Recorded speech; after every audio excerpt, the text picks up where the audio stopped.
She's up by Ireland. She's there.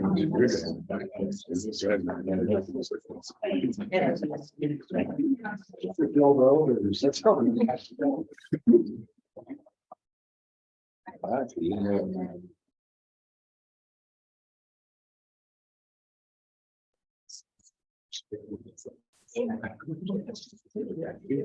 They are the drugs. All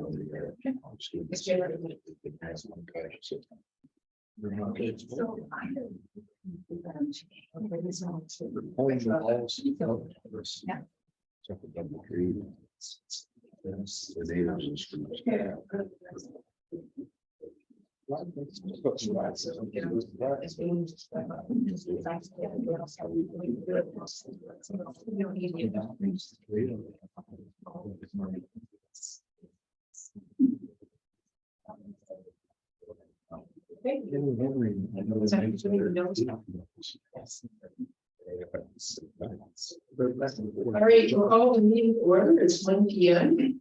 In case you're saying, where's Jeff? Unfortunately, Jeff could not be here today, so I've stepped in for at least the first few agenda items before we elect a new chair. So we need to do roll call. We don't need to do roll call. Okay, so Sally has that in hand. All right, so are there any declarations of interest? Conflicts of interest before the meeting? Seeing none, we go on to the agenda review.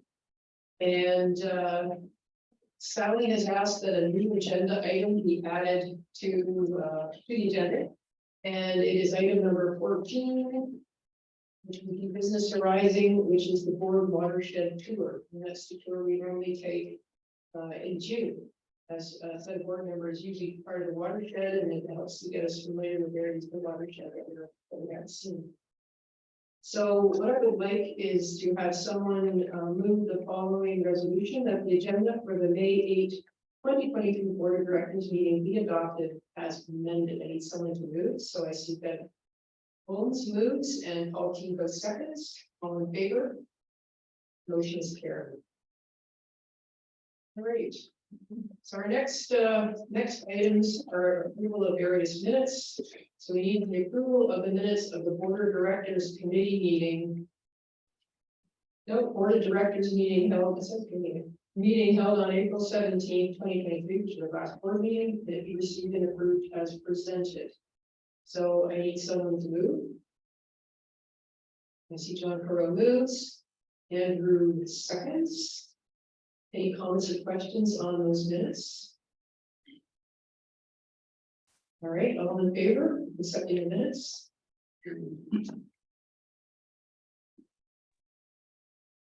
All right, and now we have the minutes of the Policy and Planning Advisory Committee.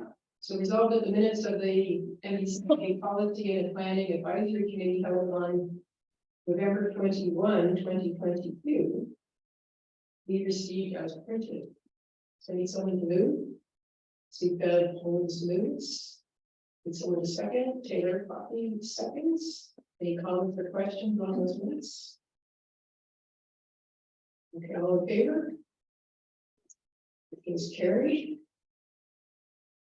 All right, and so now we're moving on to the staff presentation on planning technician role.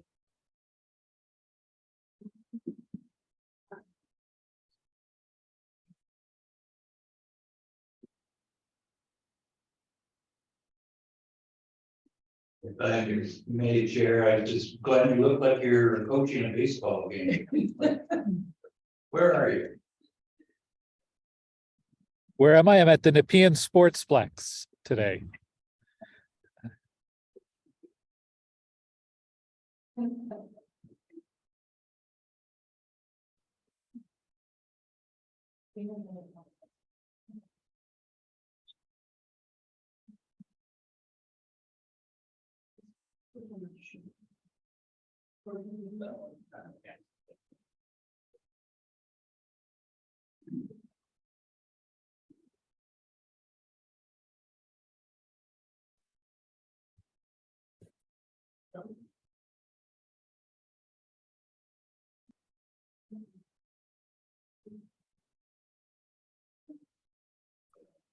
Yeah, you move the role.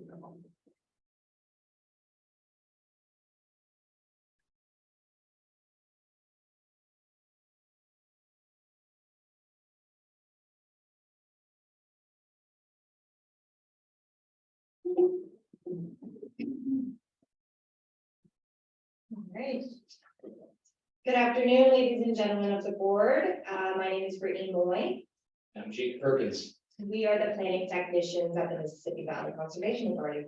I specifically deal more with the side of the watershed towards the city of Ottawa, and Jacob does the western watershed. Yeah, so our main responsibilities kind of not just entail the planning, but everything kind of surrounding it. So that's the general inquiries, it's handling the filing, that's helping the planners review the planning files, maybe adjustments, permitting, property clearance letters, assisting with the biologist for monitoring, assisting with compliance with regulations, and just general administrative tasks. All right, so we deal with the general inquiries. So we're the first point of contact with the general public. So we get phone calls and several emails through info or through a planning email. We respond and track the inquiries through our online database. Usually for each person, we explain our specific Ontario regulation 15306 to their specific properties. We also review some preliminary planning or permitting applications in the form of a free consultation. We also prepare and interpret the watershed mapping that we provide to them. And for example, we've received 1,312 general inquiries from 2021 to 2022 related to property regulations.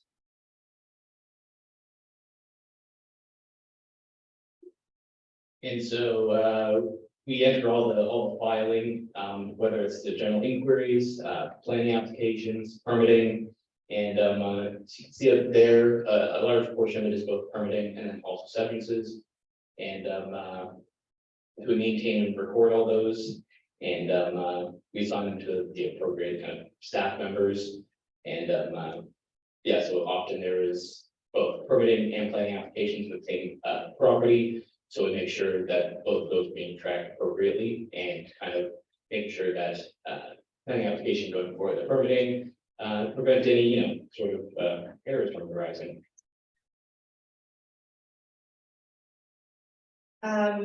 So just to reiterate the last slide, the graph that you can see there, that is of the applications that we have received and entered through the online database.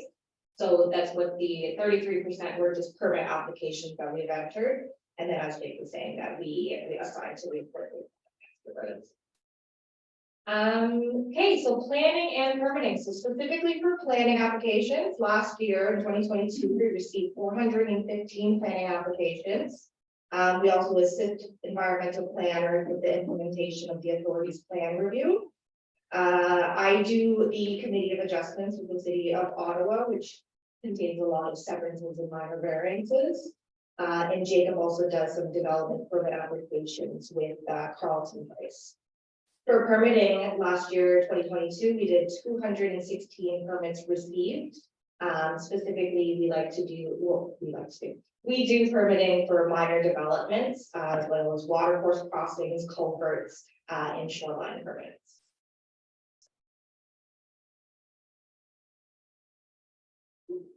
And then specifically with monitoring, we help with the provincial water quality monitoring, and then also like the city baseline water quality. We go on the lakes, and we do a lot of shoreline planting with our stewardship technician. And then also, if we have time, I went out with their septic inspection to assist them. And so really, if anybody ever needs a second hand, we're always kind of the second in line to help. We also prepare the materials related to property clearance letters.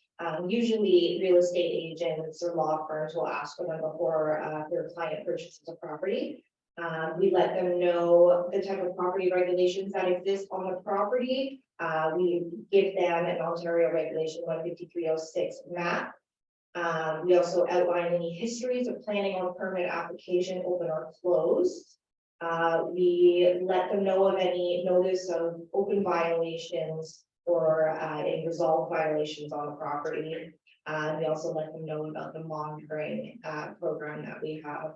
So it's really important for people who purchase a home because it's not, they don't have to disclose that information, but it's important that they come to us so we can let them know everything about the property.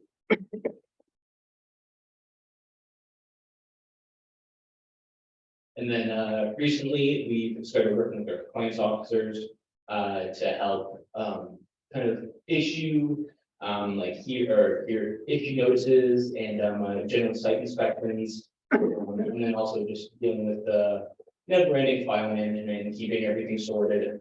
And also Brittany is now a provincial offense officer. Yeah, so we generally have one hearing per year. But yeah, so we kind of assist. And finally, we help with some general administrative tasks. We're both equipped to handle the front desk if necessary. We also pull a lot of board of directors reporting for you guys. And we also assist the finance department with invoicing for planning or permitting applications. And that is about all that we do. If you have any questions, feel free to ask. Any questions? I see Joe Crow and Energy. I think your title is not necessarily the most accurate fit. I would have said jack of all trades. And it's with that perspective, and maybe it's more of a question for you, Sally, or perhaps Matt, but with that experience that you both have, you would probably have a pretty good take on the most frequently asked questions. You know, as you are often the first people that are being contacted. And is there a frequently asked questions feature? Okay. Yeah, on the website, there is a planning FAQs that's offered, and it basically goes over if you have questions, whom to contact. So we also have the info email, which gets directly to us for specific planning or general inquiries, property clearance letters. Those all get passed through the system towards us. Yeah, I'd say one of the kind of most common requests is just having like easily digestible information for what they can do with the property or when they build. All right, Richard, you got a question? Yeah. These clearance letters, are we charging for those? Yes, there is a $280 fee for the clearance letter signed off by the regulations officer. Okay. We also have an expedited fee of $385 to be completed within 3 business days. Great, thank you. Great, any other questions for Brittany and Jacob? Yes, go ahead. My question is about subdivisions. If a new subdivision is going to be developed near the water, near the river, will that be part of the process coming to us by way of Lanark County? Or does the subdivider have to come to MVCA for any water related issues on the land? So it's typically when it's submitted to the township brings it to our notice. And so that's when we review it and we send our comments to the township. So they can kind of take it into account. So the information would come from the county or this. Thank you. All right, any more questions? All right, thank you very much. Thank you guys. All right, so now we are moving on to the election of 2023 office. Oh, I'm sorry, state of the watershed. Oh, did I miss that? All right, now we're good. State of the watershed with Joe North. You don't want to hear from me.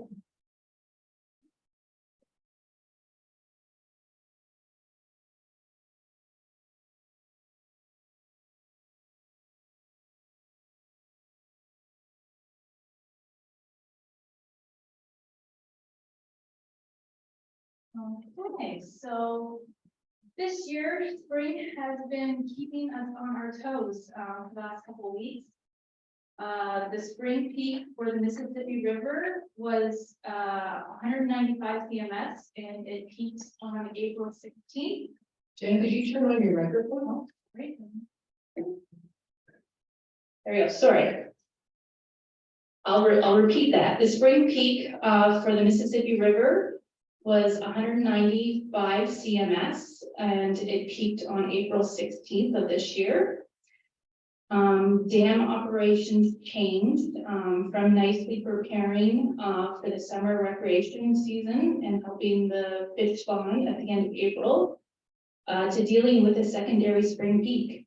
What drove the change was multiple days of rain covering the entire watershed, which produced a significant volume of rainfall and runoff.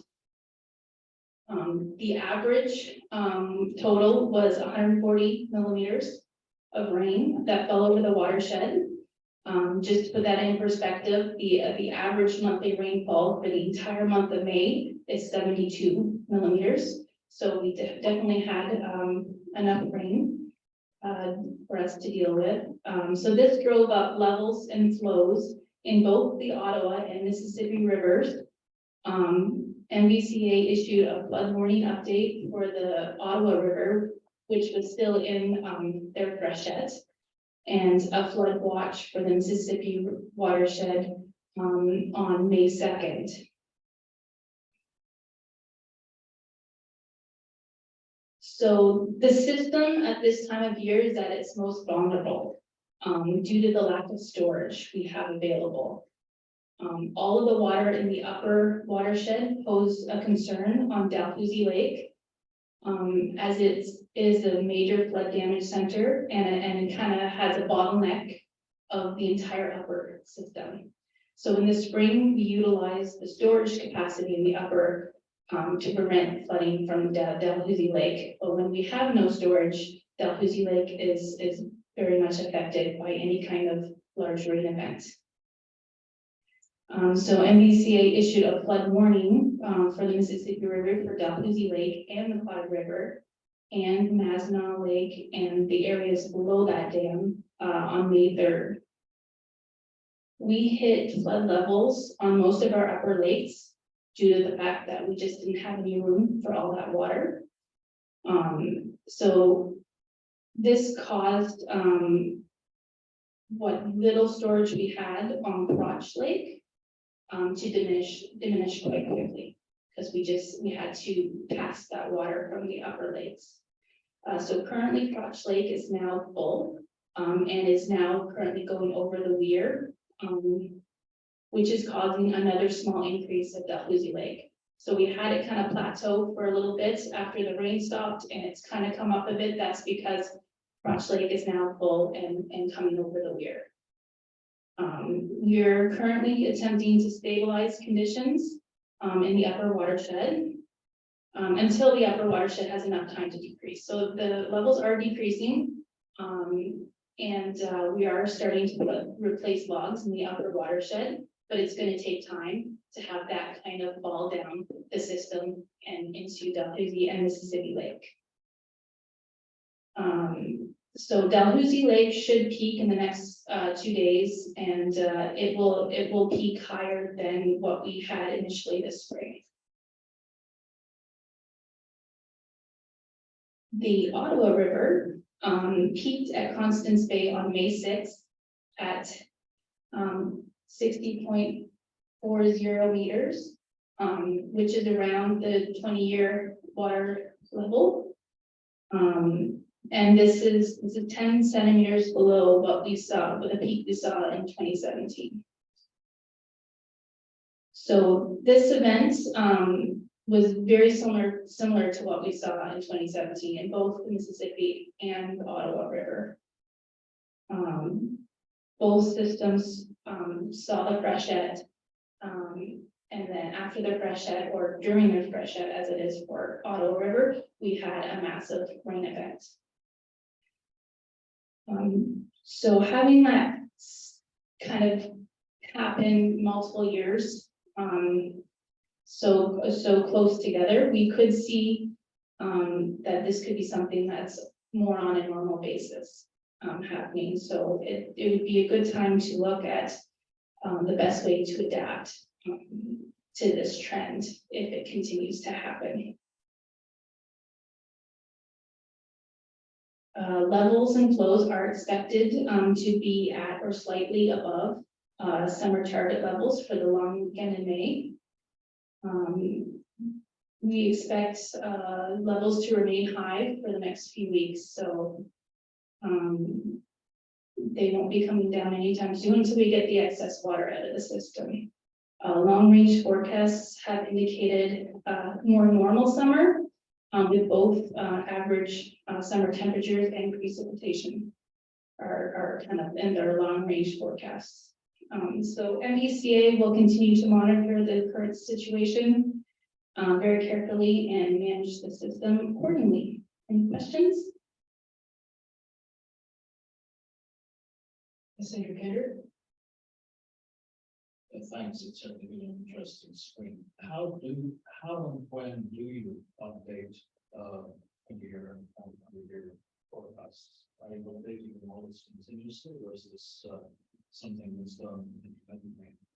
It's kind of on a as need basis. Well, Euro, you might be able to, when we do the floodplain mapping, it's kind of on a needed basis, and there's funding available to do the mapping. So. Yes, Ellie, go ahead.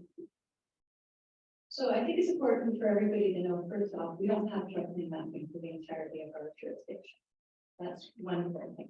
So then last year, we received a grant and Bureau and his team were able to complete a risk assessment that prioritized areas to receive either actually achieve floodplain, even if there is none today, or to have an update to the floodplain mapping.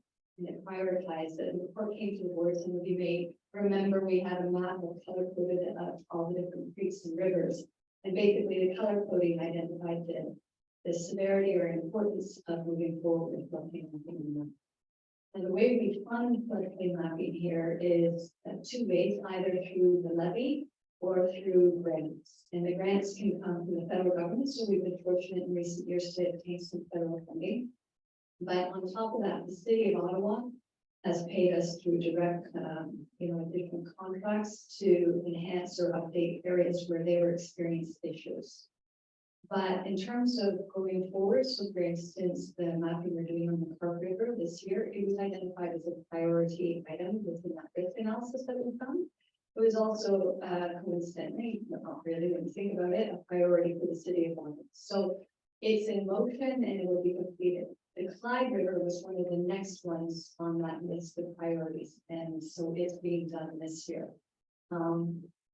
I think can you correct me if I'm wrong? If we were to try to do all of the floodplain mapping in the next 10 years, the budget was the dollar amount was like 10 million or something like that or higher. Oh, no, I think it's about 5 million. Okay, just fine. So, but you can see it's not an inexpensive thing to do, which is why we do it on a prioritized basis and as funding. It's stopping because Yeah, it's a combination because we do it in-house, right? And that way we're able to keep the costs down by doing it in-house. But we still need, the resources to do it. Very easy. Historically, how much of the system had been mapped for flooding? Okay, prior to your arrival. We have to Great. So you need to turn it. There we go, okay. So I don't know Euro, do you have an exact percentage, do you? But it's well less than 20%. oh, it's less than I would say 10%. So there you go. I mean, at a rough estimate, less than 10% that floodplain mapping work. Now, part of that is because the risk is actually minimal when you think about certain areas, but other areas, we we're in catch up for sure. I think it's also because of the concerns because climate change has also made it. Well, Yeah. So if I can pick up on that, the 1 in 100 year map lines of gone by are no longer going to be holding true going forward. So we have to update our mapping. But Euro sits on, is it a national committee or provincial that's establishing the new standards? Provincial. So the province is currently reviewing how it does floodplain mapping, the standards at which they're going to have us do this. So we're doing it where it needs to be done today, recognizing that in the future, those regulations are going to change our methodology will change to address climate change. Yes, and also, I think we mentioned this in the past, the city of Ottawa is also asking for the 1 in 350 analysis. And as well as the regulatory 1 in 100. All right, are there any more questions? Yes, John, correct? Also with climate change lens, and maybe it's more for Kelly. With the tremendous amount of rain we did get in the past 2 weeks, are there any particular effects on either the spawning conditions or wetland conditions? Is it beneficial or is it non-beneficial?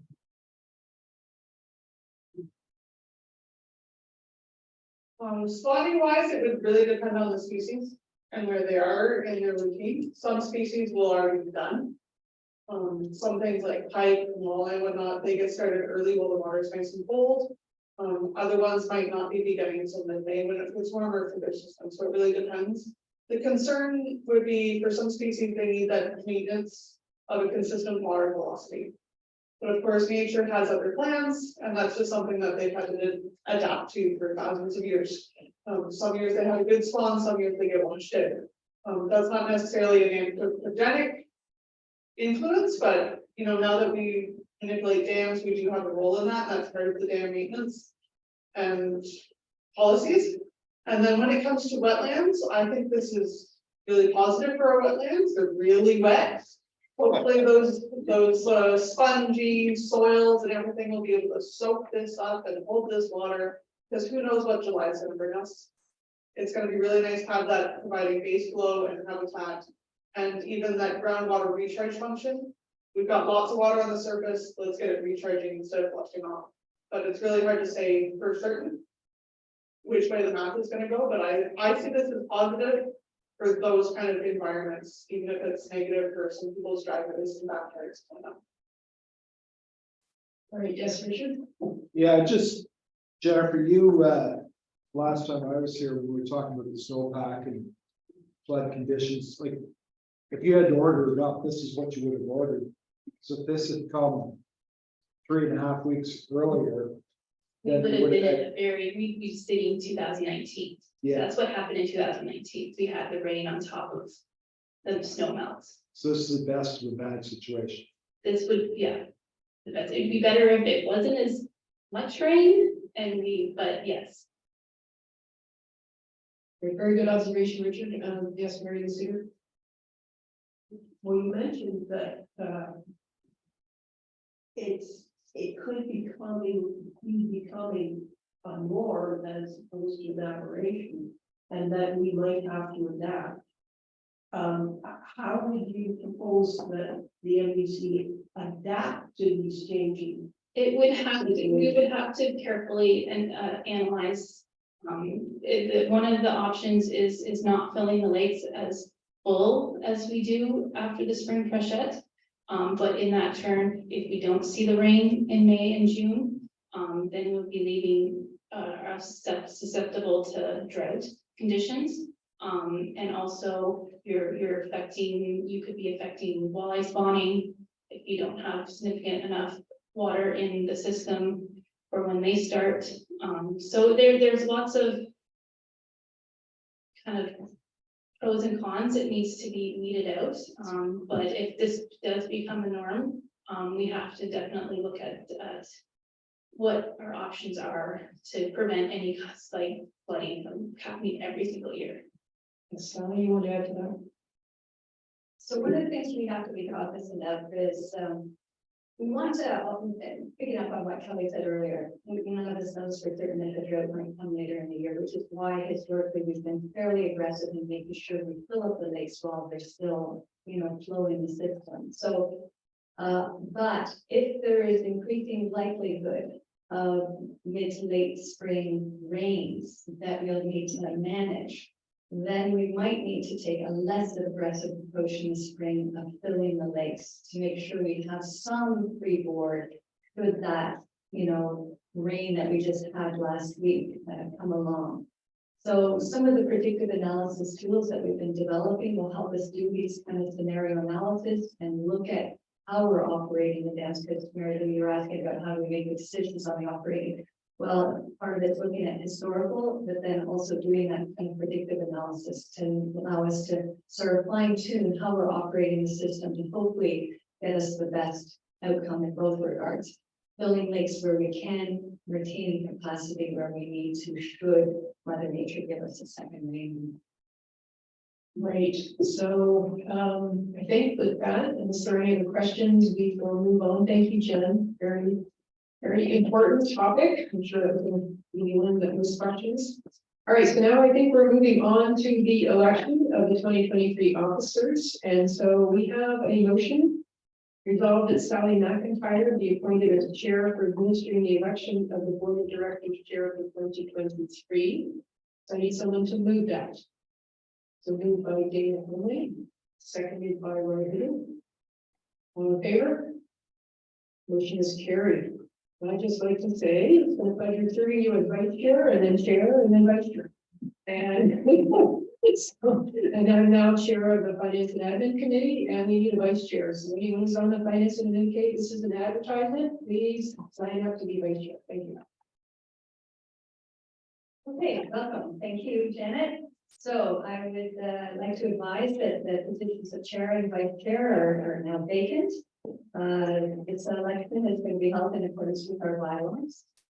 I am going to ask for a nomination for the position of chair. Richard, thank you.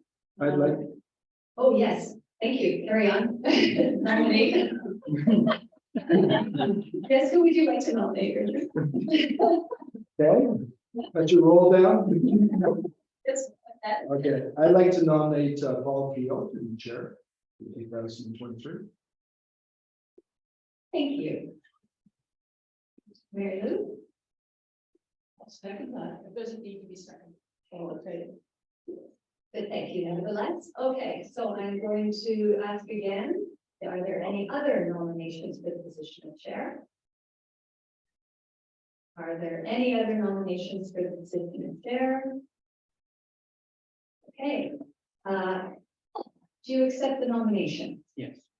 Very good. Well, there being no other applicants or nomination, I declare you chair of the board and invite you to come and join.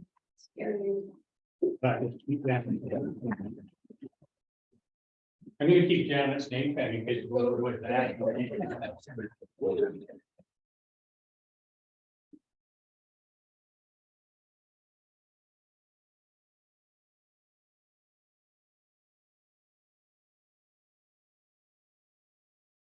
Okay.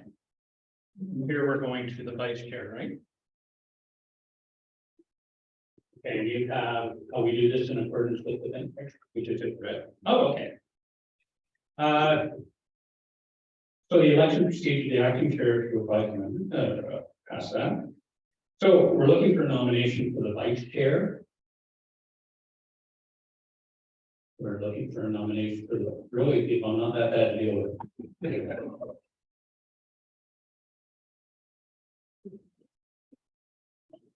Okay. Jeff Atkinson has indicated he would remain in the vice chair's position if nobody wished the position. Good. I nominate Jeff Atkinson. Thank you, Janet. That's what we're looking for. Okay. So, do we have any other nominations for the vice chair?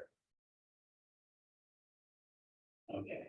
Do we have final time? Any other nominations for the vice chair?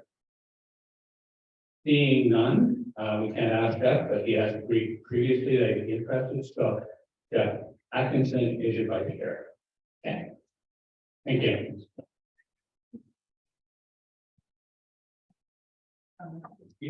But you still want to share. There you go. Very good. Okay.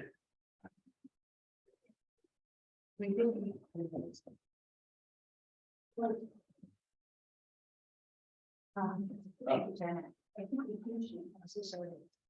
right.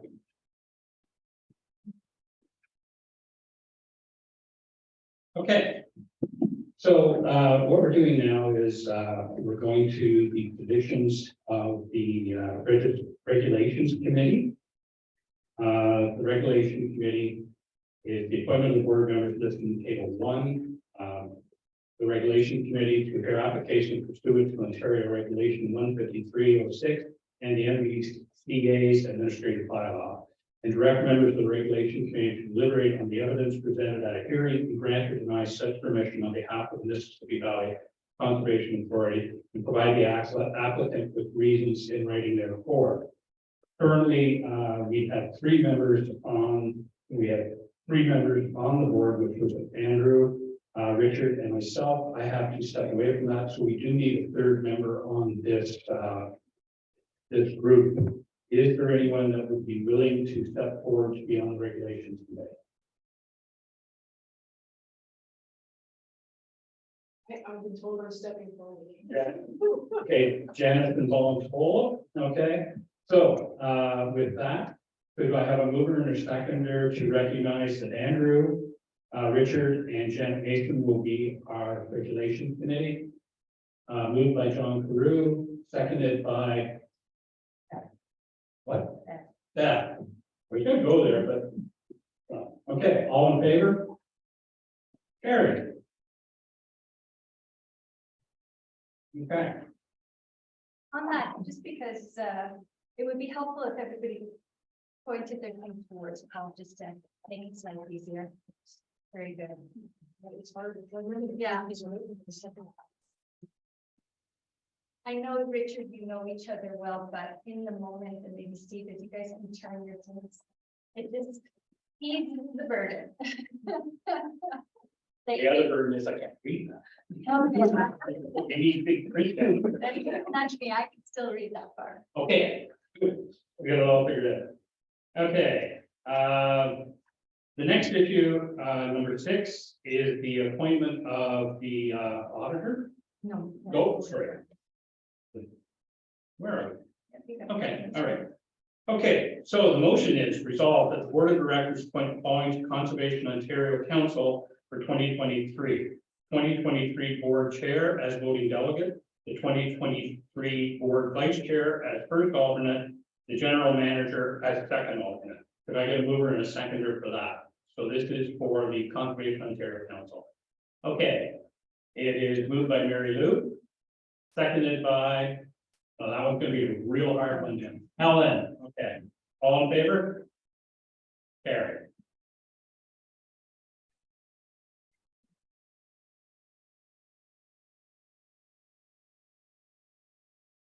Okay, so we have the appointment of the auditor. There's a report and it's by Ms. Millard. As you may recall from the EGM, our previous auditor was advised he was no longer going to be doing audits. So we had delayed the appointment of the auditor to allow me time to go out and find other auditors. I did some research with various municipalities and CAs and identified 3 firms that we went out to get requests for proposals. Back 2 and comparable prices, but what I was able to determine, much better service and support from KPMG. So that's my recommendation of who we go with to appoint as our auditor. Okay, so I'm gonna have the motion resolve that the board of directors appoint the firm of KPMG as the authority auditor for the year 2023. Do I have a mover? Andrew, seconder.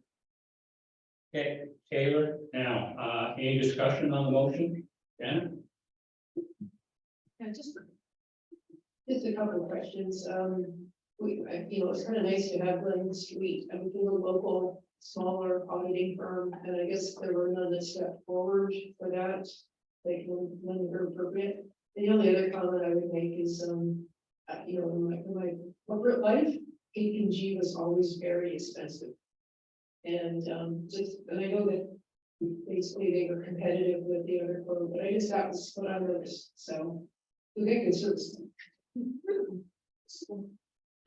Yeah, I think part of Glenn getting out of it was facades, the costs related to the insurance for auditing and the increased requirements for public service auditing standards. Kind of, I think, pushed into the commission. So I think that was a part of it. The KPMG branch we're using is the local branch. I was very cognizant of that. I went to local municipalities and cities to get recommendations. I think. Okay, well, we had a question. Yeah, just a quick question. When you did the RFP, did you have a scoring process for them? Like, I'm just wondering how you decided KPMG service was better than the others. The level of detail in their report and the fact that they, beyond just asking me for my financial statements, which was what the others did, they actually initiated a call and spent half an hour asking questions about our business. So we didn't have scoring. Okay, any other questions? Richard? Yeah, I would have thought we would have got a report on this with the three companies who were asked and like it being camera, and we would have discussed this instead of. Because game, like as you say, they have salespeople, right? Marketing people trying to get this work. I'm not disagreeing with it, but I just think being told who it is, why are we doing that then? Like, why wouldn't we have a report with what the different costs were and comparing and things like that? So we could provide you with the difference in costs. It was nominal between the two firms. So we went out for 3 quotes. Given the value of the contract, we're not obligated to go out for RFP. We can just go for 3 quotes. So that's what we did to keep our own costs and address the timelines involved. Because it was important that we got back to you. We made a commitment at the AGM to report back here and now at this meeting. So it's discretionary whether or not we disclose the other prices. They were very comparable. And so for most RFPs though, or requests for quotations, we do have a scoring approach. In this instance, it was left to the discretion of the treasurer based upon her review of the proposals and interactions with the auditors. And I can't say much more than that. Right. So really, this was a request for quotation, not a request for proposal, but typically a request for proposal would have a scoring and then sort of going to Richard's point, right? So I think somewhere I read it, or someone mentioned it was a request for proposal, which is why I asked that question. Being a request for quotation, I understand. Yes. Question, can I ask how much the proposal costs? What is the cost? The quote? It's 20,500 plus taxes. That includes the audit and the tax returns. Thank you. And how's that compared to last year's? Last year was 13,000. So if I can add to that, however, that when we went out to your municipalities and to the other CAs, the price that we got from KPMG is the going rate. We were getting a very good deal from Glen Street, and that in part is why he's no longer in business, because he can't keep the prices at that level given the increased costs he's been seeing. So what we're experiencing with the increase is what everybody is seeing with their own. Okay, any further questions? If not, I'll put it to a vote. Okay, so motion again, resolve that the board of directors appoint the firm of KPMG as the auditors, as the authorities auditor for the year 2023. All in favor? Carried. Okay. Moving on to item 8, which is the budget control report. Again, back to Stacy. So, this is the report for the first quarter. It's overall slightly under is good, hopefully. Again, we're only quarterly way through the year. There were no significant items that weren't expected. Planning and permitting are comparable at this point to last year, which was actually more than what we were expecting, but I think overall, we're still expecting the trend to continue down a little bit for the rest of the year to be on target. We're not expecting the first quarter trend to continue. The other item that I have is actually to look at an interim increase of the 2024 fees at the Milliken Tail. We are already getting booking requests for weddings, et cetera, for next year, and we don't have a fee structure in place going beyond this year. We are doing a full fee review and business plan, obviously for the mill as it's moved to category 3, but so that we have something as an interim place for people booking. I was recommending just using the cost of living CPI for March, which is 4.3%. In the report, there's the table of what the new rates would look to be for 2024 until we do a full review and request at that point. People had questions on the budget, control report expenses. Okay, so ask the motion first and then we'll go for questions. So the motion is that resolve the board of directors receive this budget control report for information purposes and approve an interim 2024 fee increase for Milliken Tail rentals as set out in this report. And I have a mover, please. Okay, moved by Dina. Okay, and seconded by Beth. Okay, questions? Yes. Al. Just wondering, how much work is it for the staff at the Milliken Tail to have a wedding? So it would vary, but if you've ever been there, we have a cloister. Put your hand up if you've been to our Milliken site. Yeah. Okay, so it has a historic looking cloister room that, just so you know, isn't a room, it was built to look that way. In any event, with a sloped down area towards it. So depending on the size of the wedding, they may ask us to put out a certain amount of chairs. They may also rent the picnic covered area or other portions. So it really varies, but the bottom line is we need to set up and take down whatever volume of things that they ask for. Because it's on the weekend, sometimes there's overtime associated with that, depending on whether or not we're fully staffed at the museum at the time or not. Because they'll do both purposes, you know.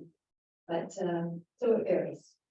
I guess my question being, are we getting our covered, are we getting is it being covered with this cost to have workers pick up chairs? And I think we should be at least recouping our cost. Because it is a very lovely spot, and of course, people would want to live a wedding there, but I think we do have to think about that, how much it costs.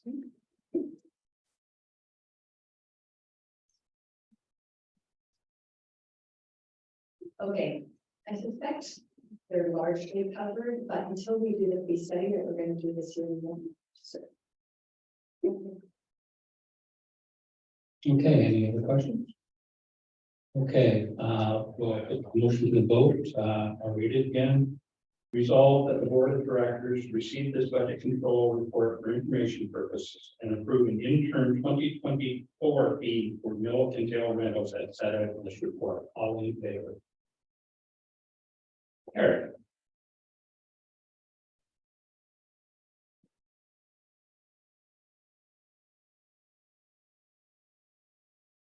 Okay, so there's a number of items rising from the Policy and Planning Advisory Committee.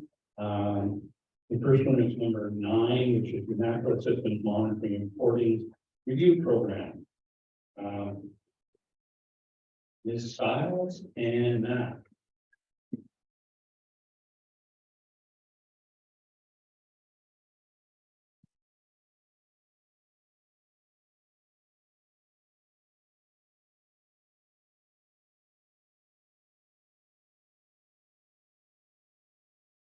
All right, hello, welcome everybody. Most of you might recognize my face from last month when I talked about wetlands, but also one of my roles here is coordinating monitoring programs. So I'm gonna give a brief rundown on what we do, why and how. All the rest of the details are in your handout. So why do we monitor? We're out to assess the current health of our watershed. And this creates a nice breadth of long-term data that we can use as background condition if anything does happen. We also use it as information for when we're reviewing planning, regulations files, stewardship opportunities, interacting with the public. This data is essential. People, consultant firms who are helping write EISs and whatnot, they contact us and say, what do you already know about this area? What do you know about this site in particular? It helps that we're able to provide them some long-term data instead of just a point in time. The program objectives that help direct why we monitor and what we monitor are to use standardized protocols that are consistent across the province. We do mandatory monitoring agreements that we have with both the province and the city of Ottawa. Those are our surface water quality chemistry programs. We review the monitoring requirements of other plans and objectives that we've already created, such as the Mississippi River Watershed Plan. And then we deliver baseline water quality, habitat, and species monitor. And the way we break it down is surface water, streams, and rivers. We have chemistry programs that look at water temperature, nutrients, metals, fluorides. We also look at biotic indicators. What are the fish species? What are the insect species using those waterways? They're really great indicators because if the water's not good for them, they're not going to be there. On our lakes, our focus with the chemistry is a little bit different. It's much more based on the nutrients that drive algae blooms and plant growth, which is primarily phosphorus. So that's what we're sampling for. We're also looking for quality of the clarity of the water. That tells us how much sunlight is penetrating. We're also looking to get dissolved oxygen and temperature profiles at the deepest point. Because throughout a season, especially our rather deep lakes, that deeper cold water is really essential for species such as lake trout and other cold water species. But that deep water can also run out of oxygen throughout the season, and then that can stress the fish. So we're creating a really nice long-term data set tracking these things. And then our groundwater program is one of our partnership programs. We don't do a lot of program organizing or data analysis with this one, but it's a partnership with the province. So they have people on the ground throughout the province to gather that data. We have 9 wells, and very similar to the surface water quality program, it's basic chemistry. It's not necessarily drinking water focused, it's much more groundwater aquifer science focused. And just as a note, the monitoring programs I'm talking about are not our hydrology monitoring that Jen or Euro's team, they talk about with the water flows, the snow depth. That is separate from this kind of monitoring program.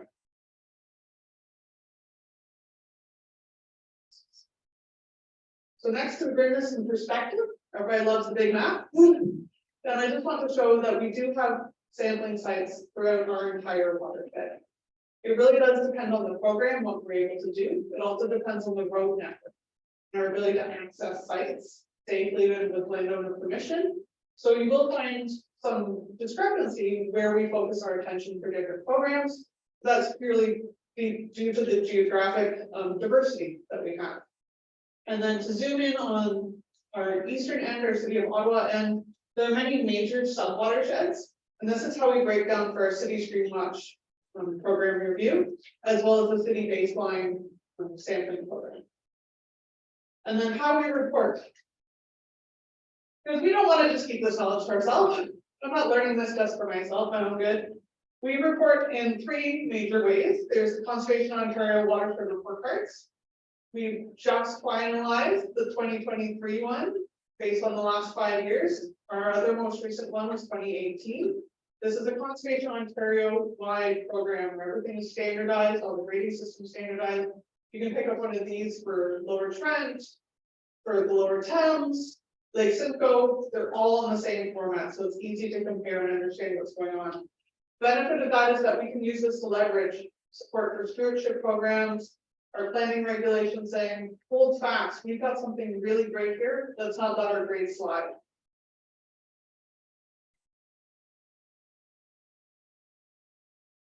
The next thing that I would produce is mostly out of our lake reports, because our lake community is a big supporter of having us out there. They love knowing what's going on in their lake and they like feedback and writing.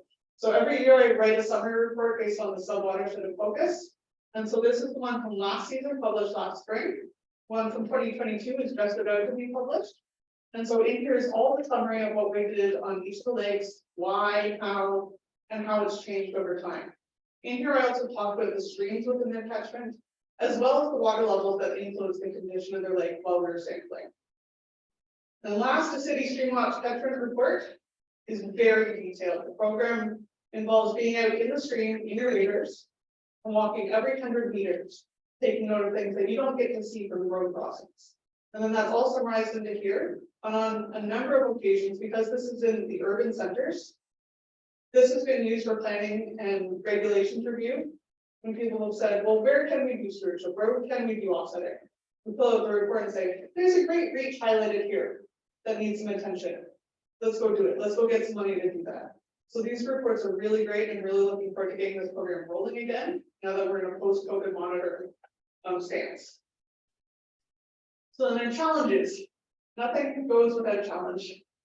We have an incredibly large and diverse watershed, as I mentioned. We also have very limited staff right now. I am one person. I am coordinating this as well as assisting planning, wetlands, numerous roles here. To help me get through the busy part of the season, we have hired 2 summer students. They are temporary workers just there for 4 months. Data management challenges and getting all this great data into our GIS and OSP systems. That takes time. And that takes expertise to make sure it's going in right and it's being useful. So, but there's also always opportunities. There are opportunities in things like cross grading. Jake and Brittany come out and help me in the shoulder season. When they can do it amongst all their other to-do lists. As we heard, they have a lot to take care of. We're currently reviewing and prioritizing how I spend my time on this program. So I think that's a great opportunity to say, where should we move forward? Where do we need more attention? And then improve data sharing.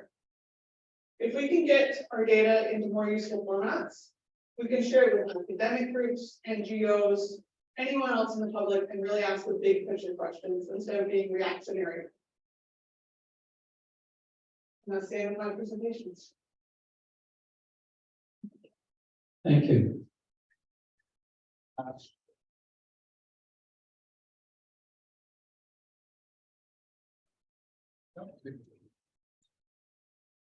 There it is.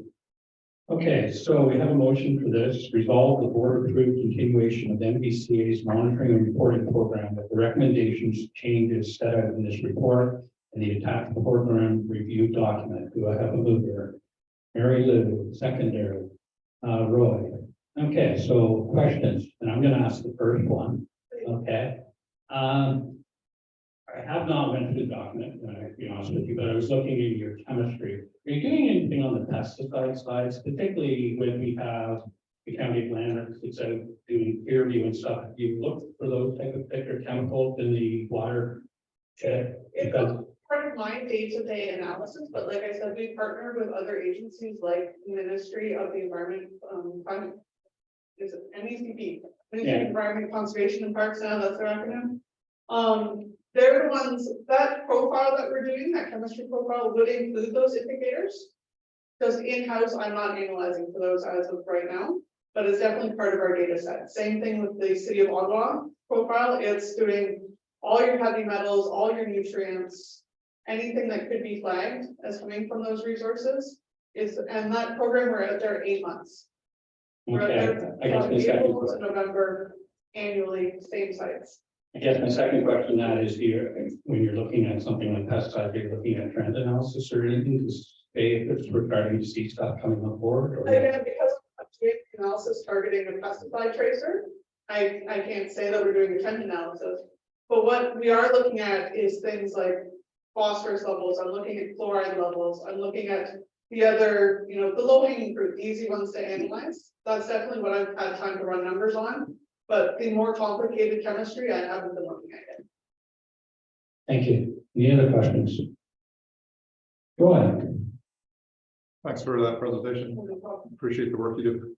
Just wondering though, there's so many lakes. How do you decide which to monitor? Yes, yeah, so, over 20 years ago, when we started the program, it was definitely the question, right? And we have over 40 lakes on our list and about 60 sites.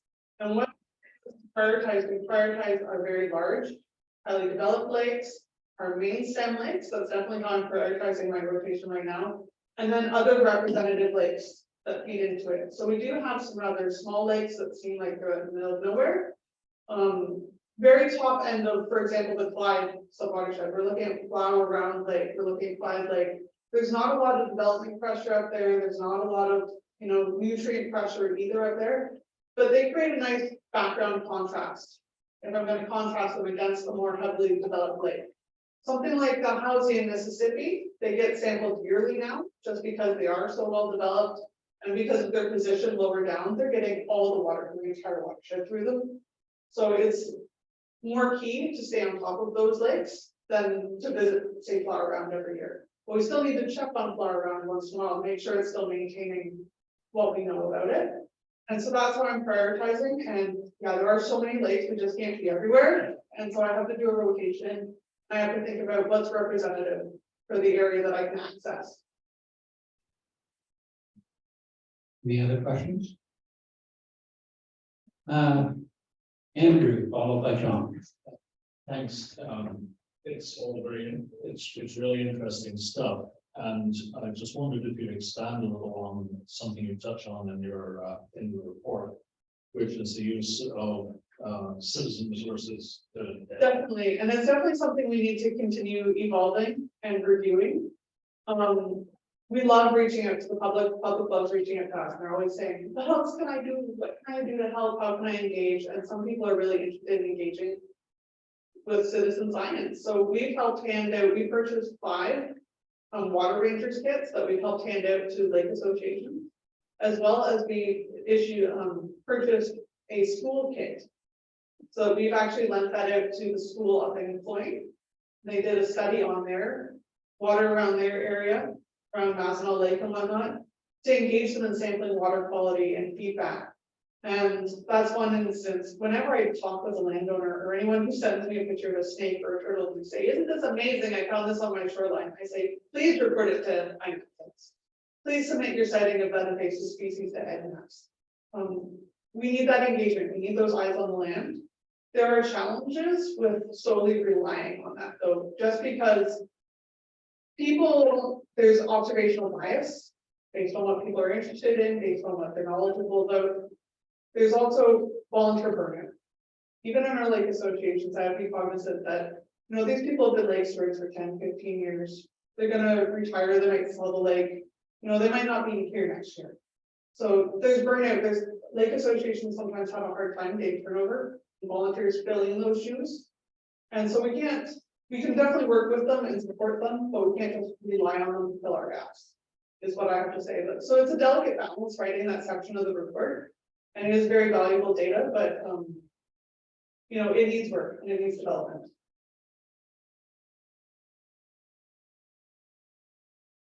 Go ahead, John. Thank you, Chair. And thank you, Kelly, as usual, thorough and enthusiastic.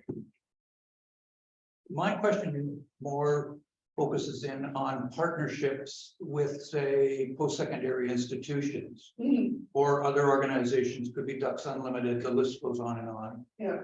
Is it mainly interest-driven, or in fact, is MVCA in a position to really be able to go out and cultivate those relationships so that they're longer term, more established? Yeah, we definitely have in the past with certain, again, topic driven questions. When we had that nutrient analysis on Mississippi Lake, that was definitely, we reached out to the academic community, developed a partnership, developed a program. But maintaining that long term definitely has its challenges, right? Because focuses change, funding change, and whatnot, and you move on to these one-off programs. Otherwise, our interactions with academia is typically reactionary. One of their labs contacts us and says, I'm interested in studying one of your lakes, or I'm interested in studying one of your conservation areas, or I'm interested in studying this dragonfly. You know where it is in your watershed.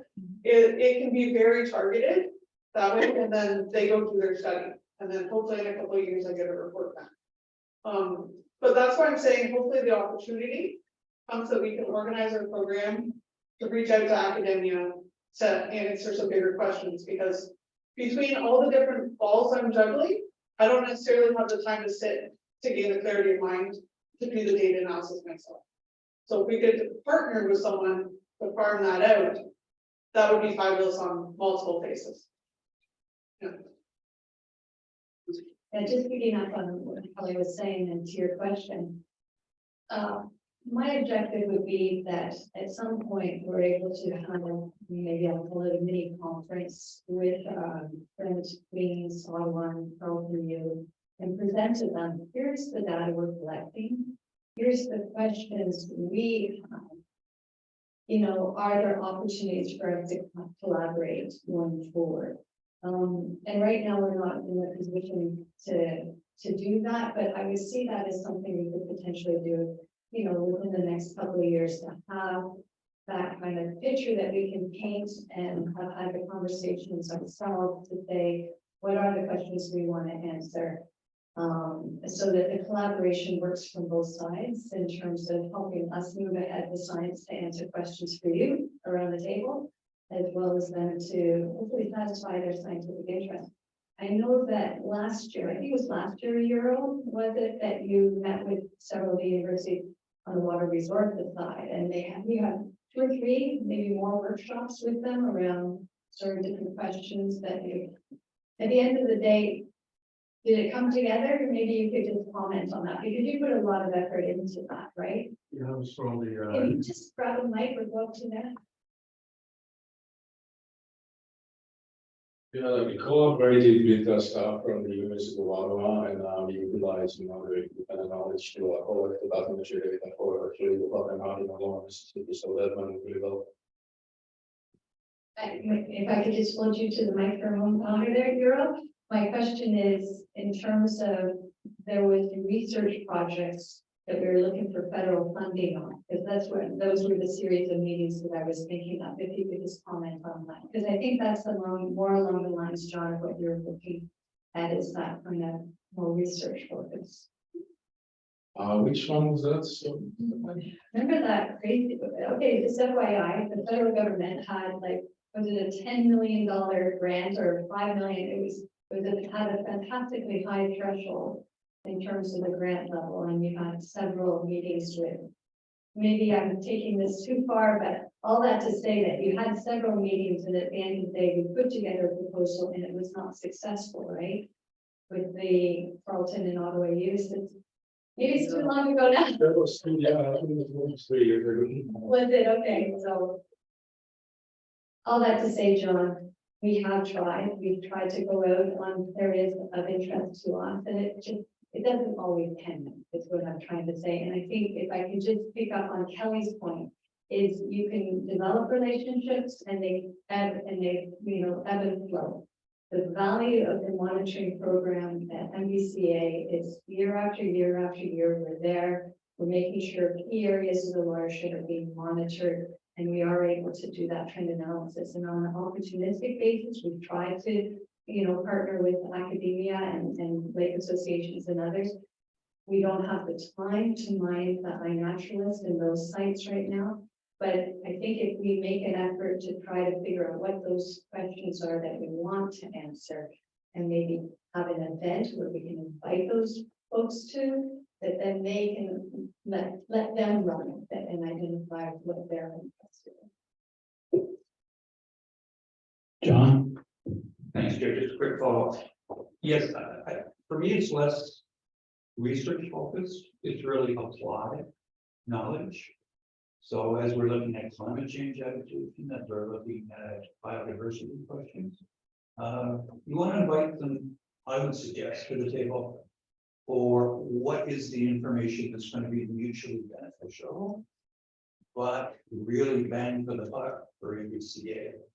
Because it's just interest driven. I've worked with these same communities, and there's some very, very talented people, but sometimes their interest is a little more siloed. And it's really, as you said, have a symposium, bring them together, challenge them, and see if they're interested perhaps in a longer term. Those partnerships are hard, but when they work and they last for several years, they're very, very much work. Thank you. And I'm willing to help. Jen, You know, I understand the problems you've had working with universities because they are very particular about what they're interested in. And I would recommend that you take a look at Algonquin College, and we are doing something with our Stewardship Council in using their it's called a biotechnology program, and these are students with hands-on field work expertise. And we have really excellent students. So I'm thinking the college might fit your needs more than universities in some ways. Okay, thank you. And we do have a good relationship as well on that note with Fleming College.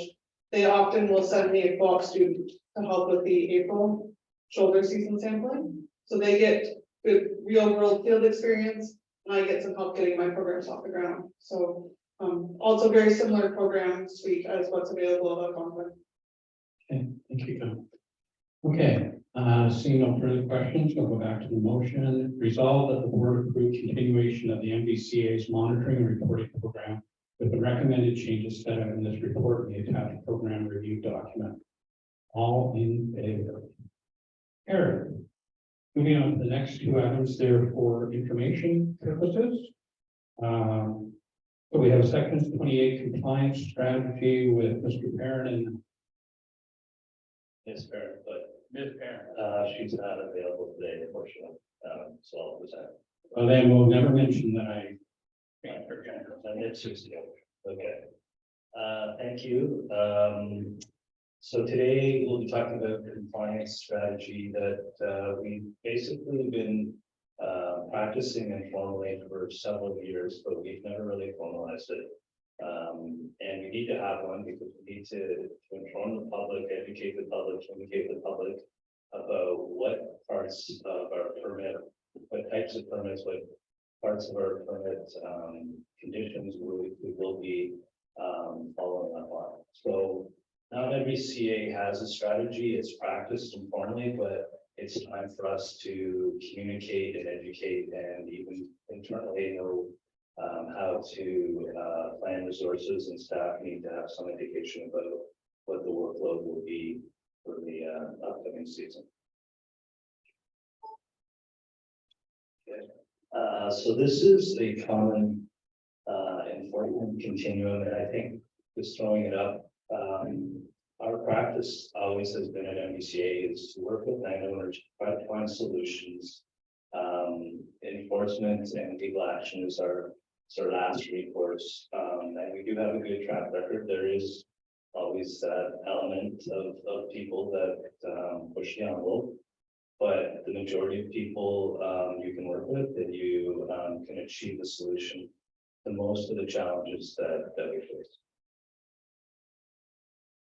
Now, if you've looked through the document or haven't had an opportunity to, we list the type of activities that, again, we need to inform people if you're doing a more complex project or a project that's some degree of risk, and there's going to be follow-up.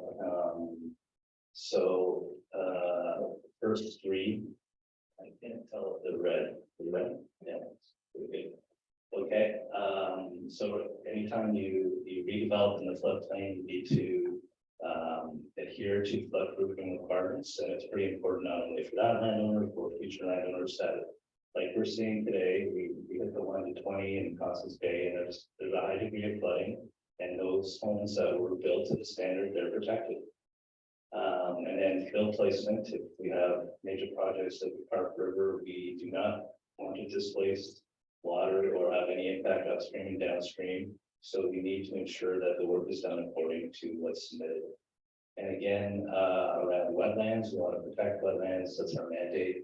So we don't inspect or do compliance on every file that involves wetlands, but when there's a degree of risk or they're closer to the feature, then we follow up with an inspection. And then major infrastructure projects, generally we rely on municipalities to provide the drawings, it's their investment, their ensuring that those projects are done according to the plan submitted.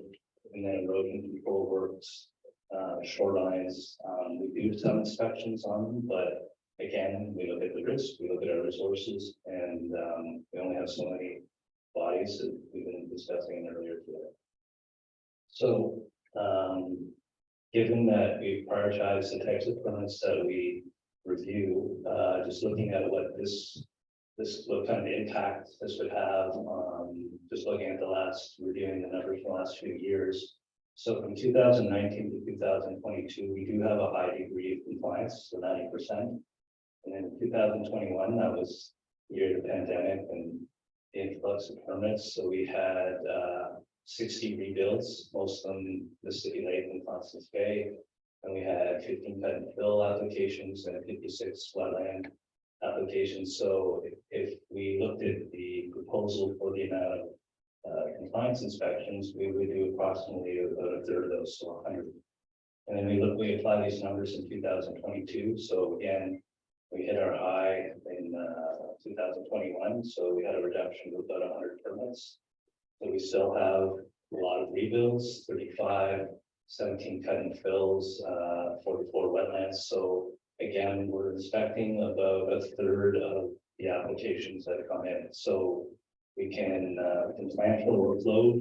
The public has an expectation of when and what kind of conditions we will be looking to see that they're in compliance, and it's a good communication tool for us. So that's it in a nutshell. Okay, thank you. Any questions for Matt?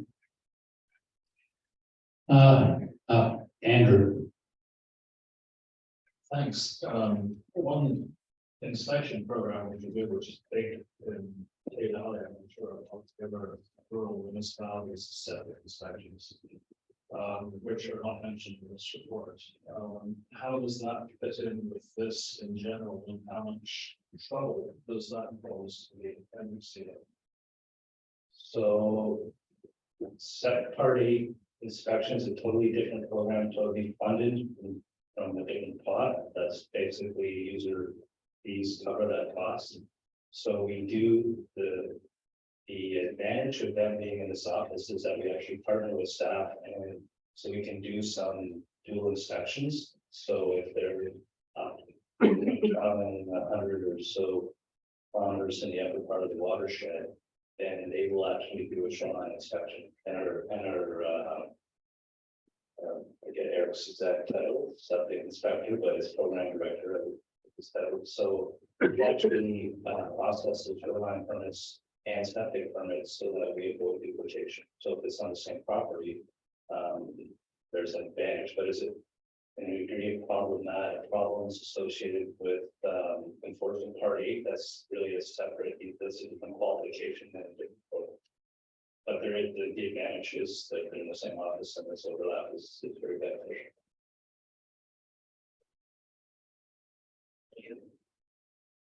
Any other questions? Richard? So come again with that, Matt.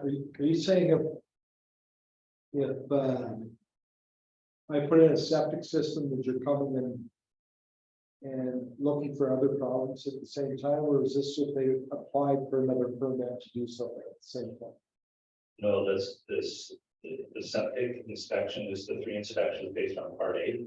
Yeah. And if, let's say you were, you needed a permit because you're in the regulated area for that, then we can cross that off. That's the voice duplication. But often when people get talking to our staff, then they say, I want to do some shoreline work. So they're not out as an enforcement, they're out as basically a processing application perspective. Okay. Any other questions? Seeing none, thank you, Matt. We'll move on to the next one, which is Sally. Thank you.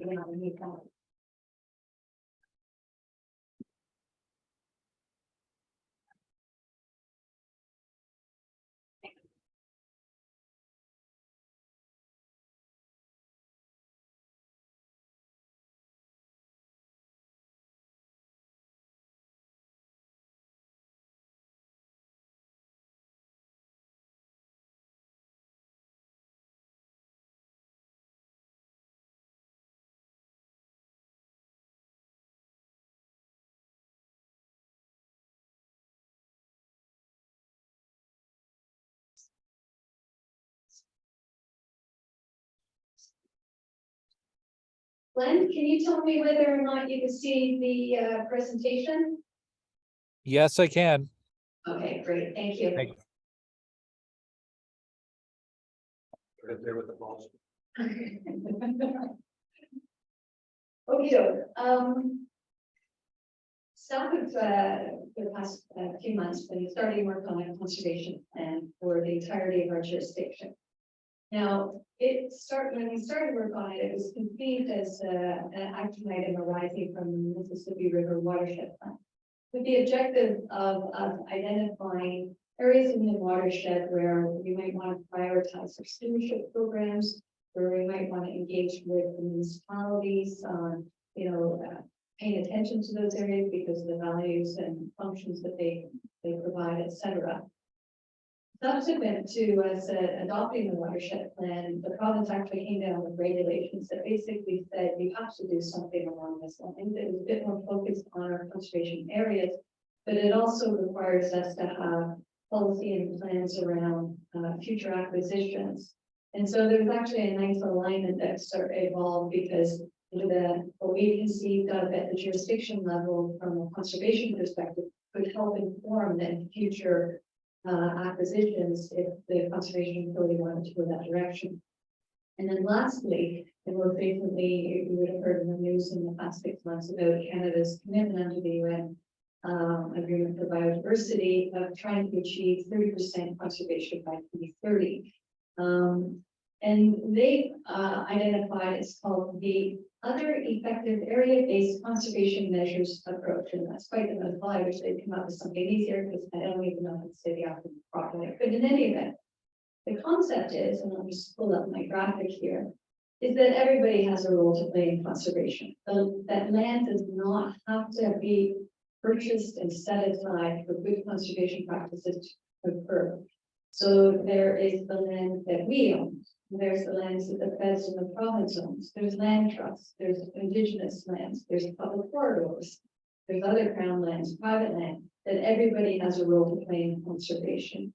And so that really aligns very much with what we conceived of off the bat with that conservation plan or strategy for the entirety of the watershed. It's let's map those areas that are important and see what we can do as landowners, as corporations, as municipalities, as a conservation authority to help manage and steward those lands for posterity.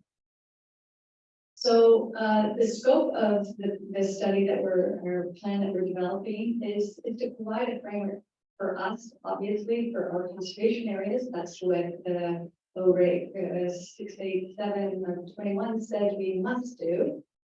But it's also going to help inform ourselves, your municipalities, of the programs and stewardships that we want to deliver in targeted areas. So I already mentioned about stewardship, possible areas for conservation and preservation, and areas that could help mitigate and help us adapt to the impacts of climate change. So that's the scope. And then in terms of where we're at today, we're still in the documenting current stage, and I'll show you some maps that are in the report.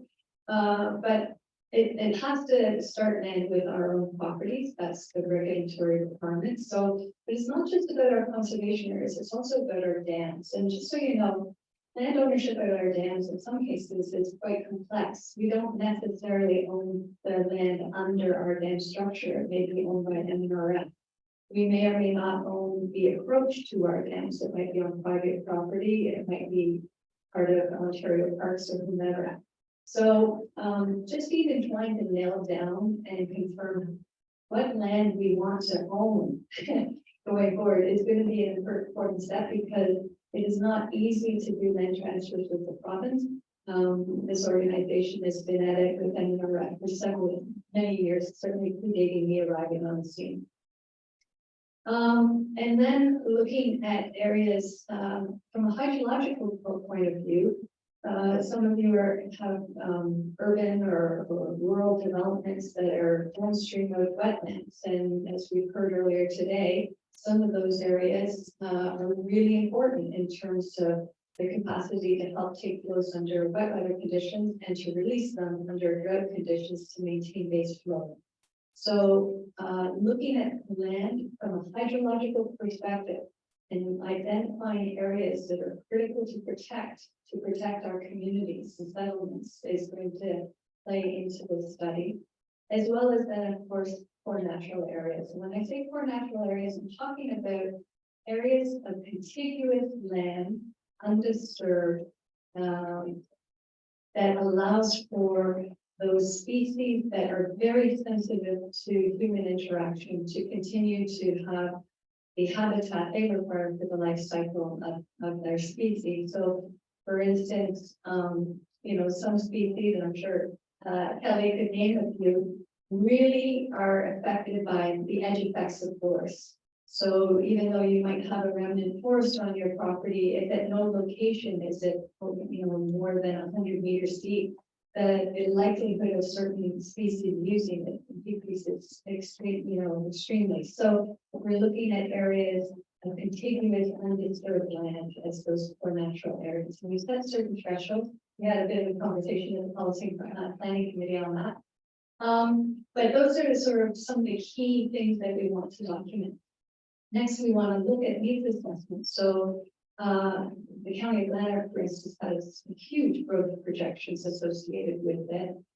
We need to look at what the needs of those communities are today as well as in the future, and make sure that the carrying capacity of the river, both in terms of water intake for drinking water services, as well as for discharge of treated sewage, but also thinking about the intensification that's occurring around many of our lakes. There's the density of development today, and thankfully, Kelly's report card says, okay, we're doing pretty good.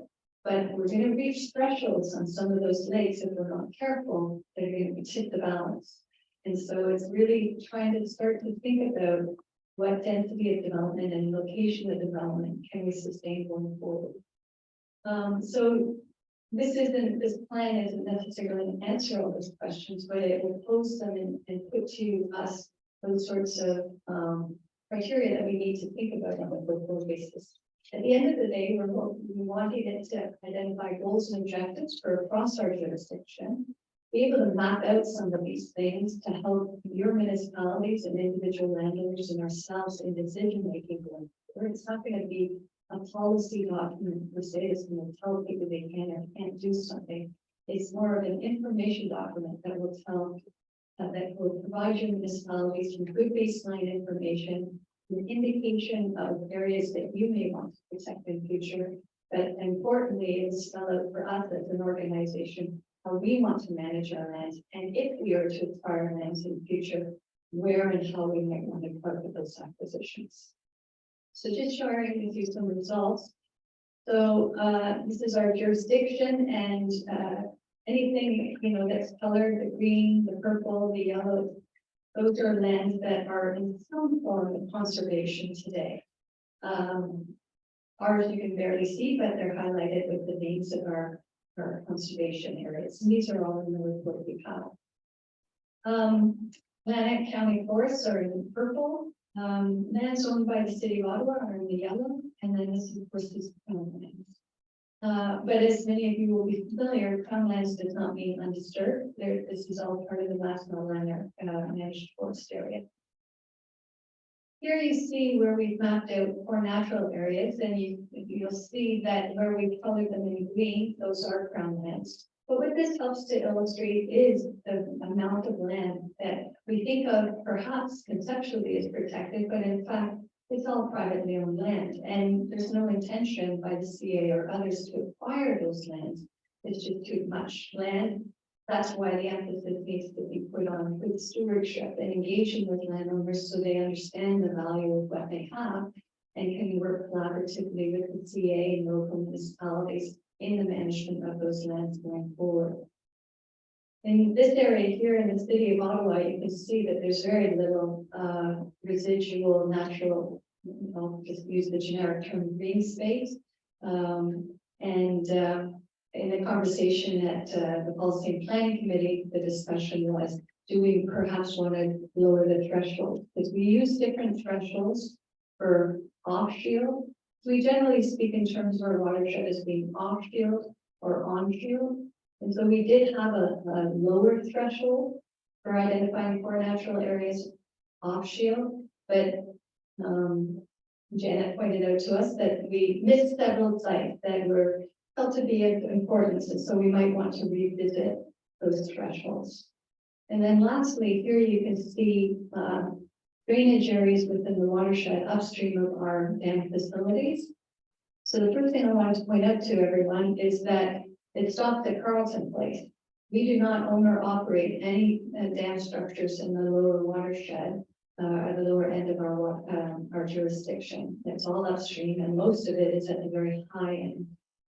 So we need to think about, from a long-term planning perspective and a water controls perspective, this area here is the Clyde subwatershed, and it drains down and enters the Mississippi here. This is the Fall River watershed, and it also lands just about the same point on the Mississippi. You'll note that there's not a whole lot upstream of Mississippi Lake. And then this facility we have at Carlton Place is not, you know, a dam that has any huge, you know, reservoir capacity behind it.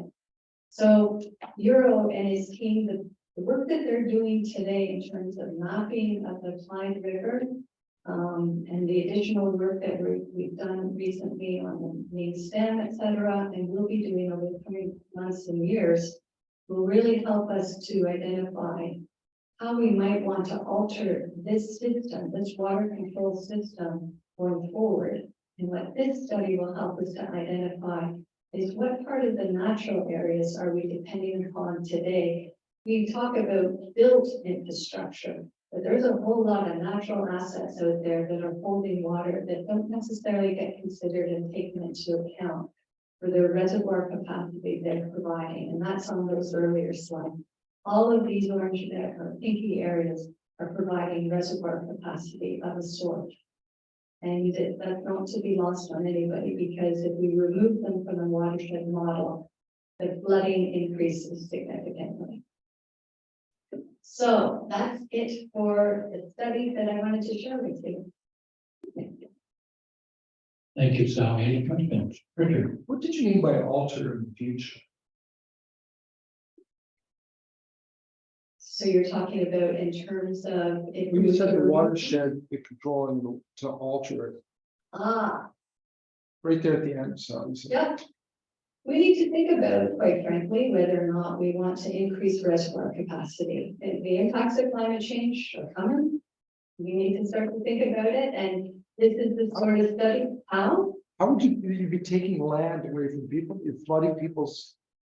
Well, so I'm putting it on the table. I'm putting it on the table because we have to. I'm not saying that we have to create more reservoirs. I'm saying we have to look at it. That it's the responsibility of this organization as our role to mitigate flooding in the watershed. That if we don't look at the need to potentially increase reservoir capacity, then we're not doing our job. We have to look at the options. First, we need to look at the need. Then we need to look at addressing the need. And you're right, creating more reservoir capacity would be extremely controversial, but that's our role. Or you wouldn't be able to do it. Well, you're right, we wouldn't be able to do it ourselves because we no longer have the right to expropriate, but we would make a recommendation to the province. There's a lot of room in Tay Valley. Yeah. Any other questions? Yes. Yeah. I'm not going to respond to the last comment, but you don't have the right to expropriate any longer, but do you want more land? Is that something conservation authorities should be looking at as we try to move towards these targets of increased environmental protection, as you mentioned earlier? Is the conservation authority being proactive in suggesting to landowners who own 1,000 acres of bush that donating some of this to the MBCA would be a good thing to do? So, two things. We work very closely with the Mississippi Madawaska Land Trust. And as offers of land come in, generally we put on to the land trust. We are not a flush organization. And so, acquiring more land, unless we had, I have never received direction that this is something this board wants to do. But this is what that conservation plan would help direct staff. Where do you want to go with this organization with land acquisition? Is this something you want us to do? If so, for what purposes? Is it for our water, control structures? Is it for conservation? Is it for conservation areas? And I'll pick up on this last point by saying, we discovered during the COVID that many or areas of this province are underserviced by natural areas and accessible by the public. So if I was to comment on any area that the authority may want to invest in, it would be in partnership with your municipalities to identify areas for future conservation areas owned by either yourselves or by the Conservation Authority.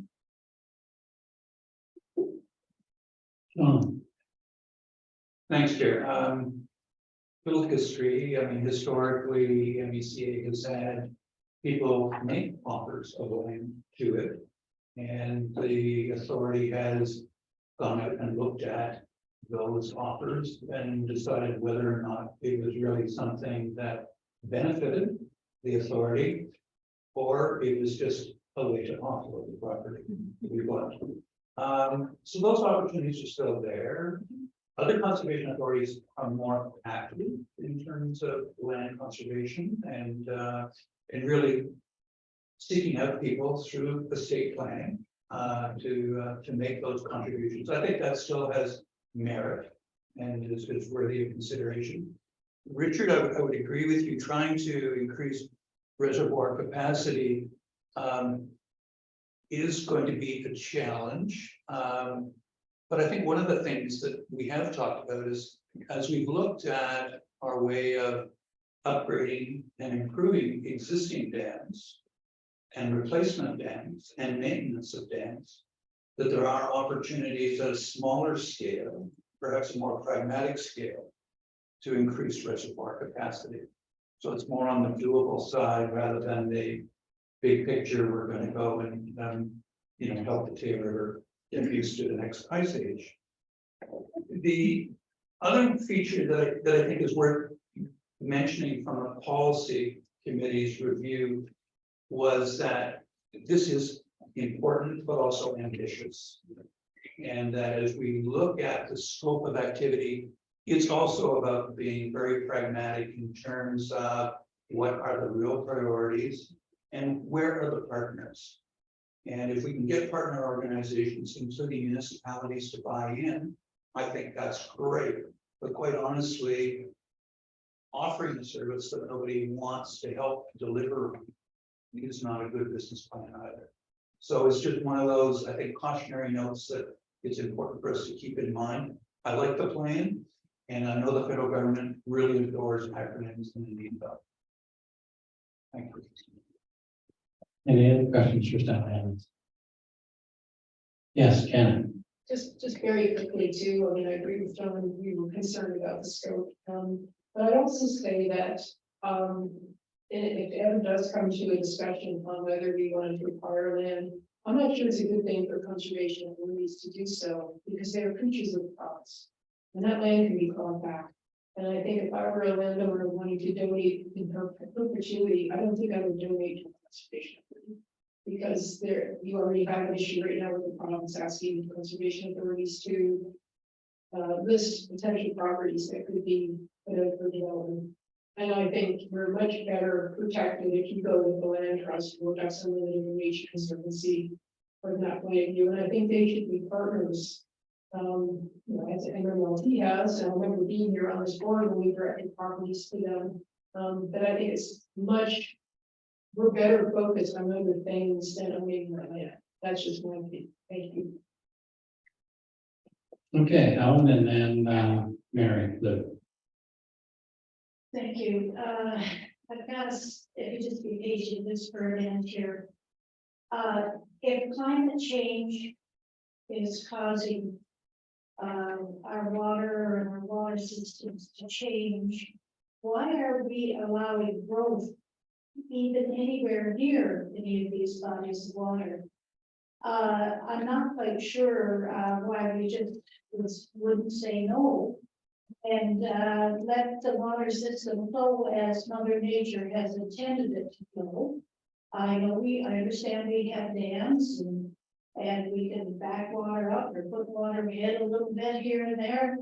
But is this really a climate change issue, or is it an issue that we are allowing too much growth in some particular areas? And I'm not sure whether that's an answer any of us, a question that anybody can answer here. Because I personally think, I live way up in Addington Highlands, and honestly, you have a little bit of growth here and there, and it's usually along water systems. And I'm just thinking that we're going about this wrong-headed. Like, we just let this development go on and on and on. And I'm sorry if you rich townships and cities that have all this, but honest to God, I think we really need to think about when we're sitting as counselors, if somebody comes and says, I want to build here, I think we really need to pick up the pace, and it's the big is in all. Okay, I'll give you my philosophy on life since I get to be the chair. I use this as an environmental officer. If you consider that people are stupid, after that, everything else makes sense. Good comment. Mary Lou? That translates I well. would not dare comment. No, this is washed over me. Like, I'm brand new here. But this whole concept is, I think a little bit beyond a 4 or 5 year strategic plan. Thanks very much. I can't even figure out where you'd start to build reservoirs. Certainly not in the lower part where we have no control. Yeah. So Put your mic on so they can record you for posterity. I did have it. It keeps going on. Stop. Now it's red. What's Now it's red? okay. As I say, maybe we can decide that somehow we'll get a little smarter and we'll do this another day. Okay, thank you. Oh, yeah, so I will speak to this afterwards with them. So just to clarify, I'm not suggesting that this document is going to identify where we need future reservoir capacity or will build future reservoirs. It's part of the picture that we need to paint for ourselves to understand where there are pressures and where there is natural systems that serving functions today, so that we don't lose sight of that when you guys do your official plans, do your zoning bylaws that inform that kind of day-to-day decision making. It's really important that that your organizations understand that there's limits to the capacity of the infrastructure we own and operate, that it is highly dependent upon the natural systems in your jurisdictions, and that they work together. Your natural infrastructure works with the built infrastructure, and together we're able to ameliorate spring floods. We're able to provide base flow during summer droughts. And if you take away one, you put increased pressure on the other. And to your point, the ability for us to significantly increase reservoir capacity is limited due to the geography of the landscape. Therefore, for that reason, you need to optimize protection of your natural waterways, systems, wetland, so that you're not putting undue pressure on the existing infrastructure today, so that we can optimize it to get those incremental benefits without having to build massive infrastructure that may or may not even be possible. So I just wanted to sort of scope people's understanding about what this study is and isn't going to do. It's really to help your municipalities understand the role of natural systems in your areas as they relate to water resource management, 30 by 30, and ultimately for us in our management of our conservation areas. Okay, thank you. Any other questions? We'll move on to item 12, which is analysis of program and services for MOUs, and it's Sally and Stacy that are leading that. Okay, so some of you may have been on councils prior, but not necessarily on the board. Last year, February, we had to do an inventory of our programs and services under our new regulations. Reg 686, 21 and 687. Anyway, long story short, it categorizes all the activities we do into one of three categories. One, these are prescribed mandatory services. All CAs in the province must deliver them. The second category are services that we deliver to support municipalities. And on a go-forward basis, as of January 1 of next year, we have to have MOUs with each of your municipalities for to continue those category 2 services. And then the last kind of service they have is category 3.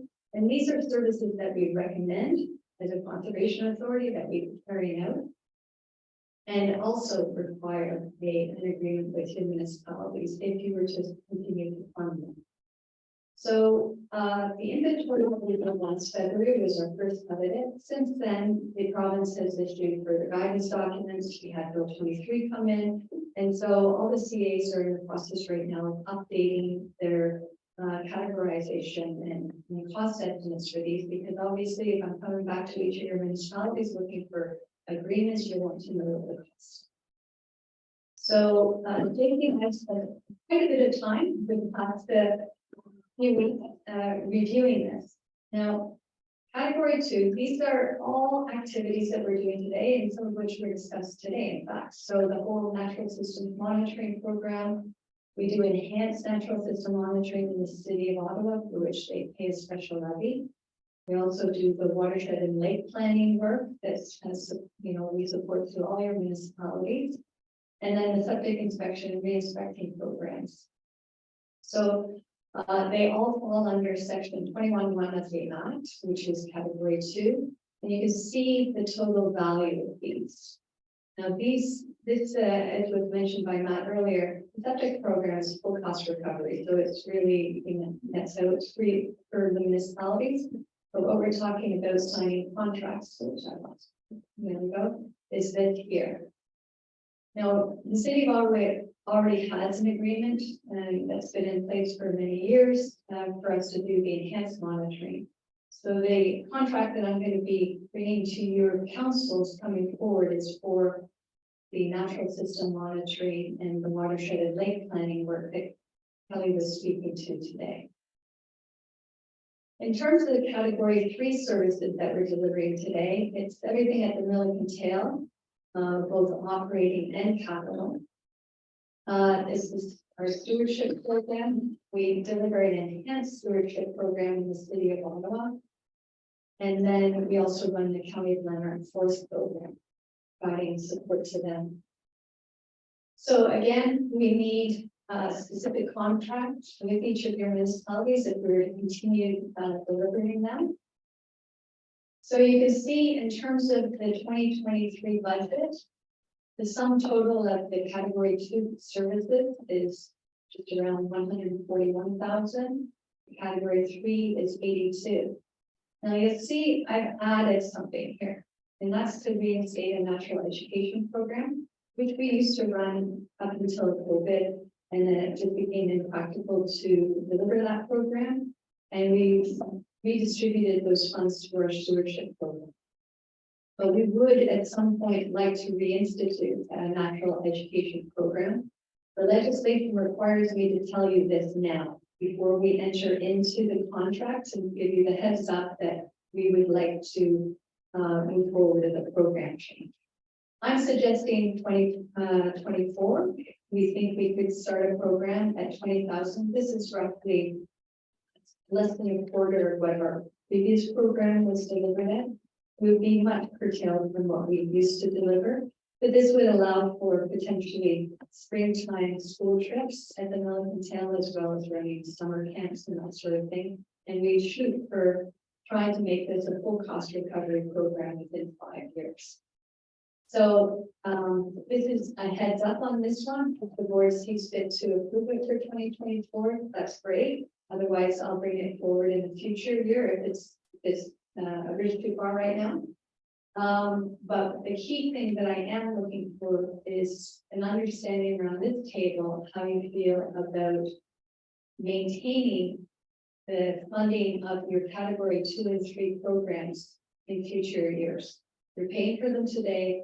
This is what it costs, and I'm looking to connect with your municipalities in the coming weeks to get an agreement to continue them going forward. So this gives you an idea of what you're paying today for those different programs and services based upon your apportionment. So you can see the totals that I mentioned and what your individual municipalities are paying based upon your apportionment. And we can circulate this to you after the meeting. So the last thing I'd say is, and I didn't put it up on the slide, so I'll stop sharing here, is that on page 83 of your agenda package is a pie chart. And what the conservation authorities in Eastern Ontario are proposing is that rather than trying to get into dollar line by line specific for the different programs and services, that instead that if you agree to the bundle, category 2 and program category 3 services, that on a go-forward basis, the contracts with your municipalities would basically say in any given year, category 2 would not exceed 6%, category 3 would not exceed 7%. And that, so that regardless of what the cost of living increase is or whatever the case may be, rate of growth year over year, that is a percentage of the whole, that the proportion of the budget being spent on category 2 and 3 items today would stay the same going forward.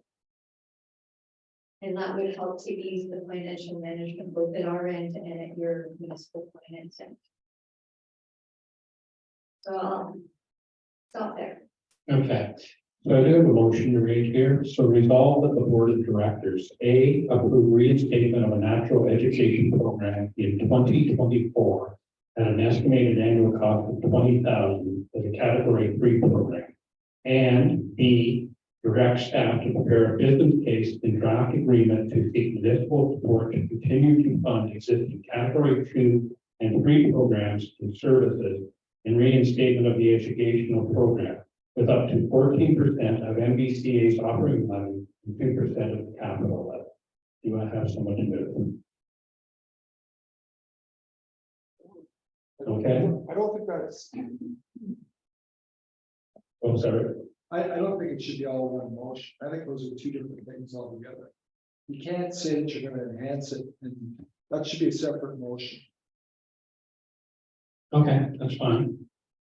We will do it as 2 separate motions and then have discussions. So the first motion is resolve that the board of directors approve reinstatement of a natural education program 2024 at an estimated annual cost of $20,000 as a category 3 program. Do I have someone to move?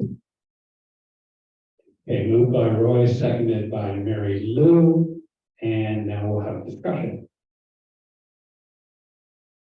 Richard. So this category 2 and 3, the province is saying, we don't have to do that. Municipalities, if you want to pay for that, you can do it. And we're going to go to municipalities and say, do you want to pay for this?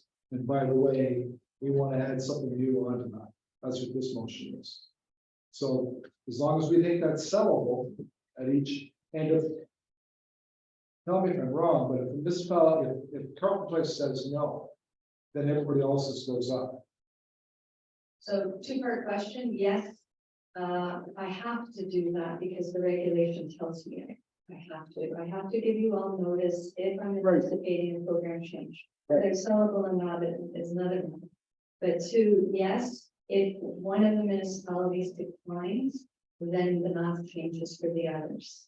So on that, and I forgot to mention this, so it's an important point. The city of Ottawa, we are hoping to have the answer from them by July or August. So it's unlikely that I'm going to be bringing this to your councils before for consideration for August, September. So, Answer, Chair. so on that note, Mr. Chair, like I don't feel comfortable even voting on this, but I know what the city of Ottawa is going to do. Because if they pull out, the answer is going to be no. Like, there is no way that we're going to be covering, what percentage is their share of that? So, It's so it. it's in terms of process, if I may. In terms of process, this board needs to give me direction on what I'm asking of the city. Not just you, Yeah, it's everyone. So I need to know where the direction, what the direction of the board is, so that we can formalize things with the city and then let your municipalities know where the city is. Does that answer your question? yeah, very well. Janet? Yeah, I'm wondering why the education element was not discussed in the policy and priorities committee. Because I think it's something that deserves a wholesome discussion. And I think that we need to understand why we want to reinstate it and what are the options for reinstating it, because there could be third-party options for reinstating it. Right. And so I'm glad that we separated this because I would like to defer the item for more discussion. Not saying we'll come back, just want to have more discussion on it, and that's what I would recommend is that the board direct that the discussion of adding a nature education program be deferred to the policy various committee. So if I understand the process, we're going to call a vote here. So if you feel that we should proceed now, then you would vote for it. If you don't, you would deny it, and then we could have another motion come forward, which asks for deferment of that. So, no, I can't do that, Richard? Not after it's been done. You have to defer it before. If you vote it down, you can't, it's down. If I may, you need a motion now. So somebody now would need to do a motion to defer. Which, Yeah. Which Shannon has done, so I need a seconder for deferment. What is it? I think you have to I think you have to refer it, not defer it. Refer it back to staff. Is that what your motion is, Shannon? Yes. Okay, we got that, our secretary. Yeah. Shouldn't say secretary administration. Point of order. Based upon the mandate of the policy and planning committee, you might remember, for those of you who were here previously, there was some discussion about when it came to priority items, priority as opposed to planning and policy. Setting the priorities of the organization would always come to the full board. And that's why we changed the name from policy and priorities, policy and planning, because it was recognized that priority issues would invariably always have a cost implication. So rather than having them from both committees, that they would be just tabled at the board. That was the discussion we had last time with the board. So I'm just putting that out there that I think this is the appropriate place to deal with the item. The question is, if we want to have more fulsome discussion on it, I would say defer it to a future meeting of this board. Okay, with that, do I have a motion for deferment or further discussion? As long as it's discussed sometime and with more information, then then I would move that we defer it, whatever the process is to get this discussed further on, I'm for that, that's what I'm. Could we defer it to the next meeting? That way you would have a timeline all perspective. It's next meeting, or that's our quarter two, I don't know, if we have to July, yes. Okay, defer to our meeting in July. Do I have a seconder for that? Okay, Ben Holmes. Okay, all in favor of deferment to July? Carried.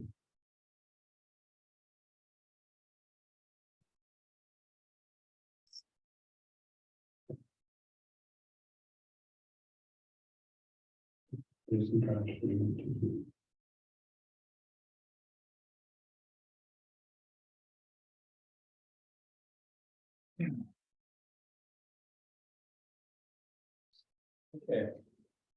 Okay, getting back on track here, the second motion will be a resolve that the board of directors direct staff to prepare a business case and draft agreement to seek municipal support to continue funding existing category 2 and 3 program and services with up to 3%, 13% of MBCA's operating money and 2% of the capital levy.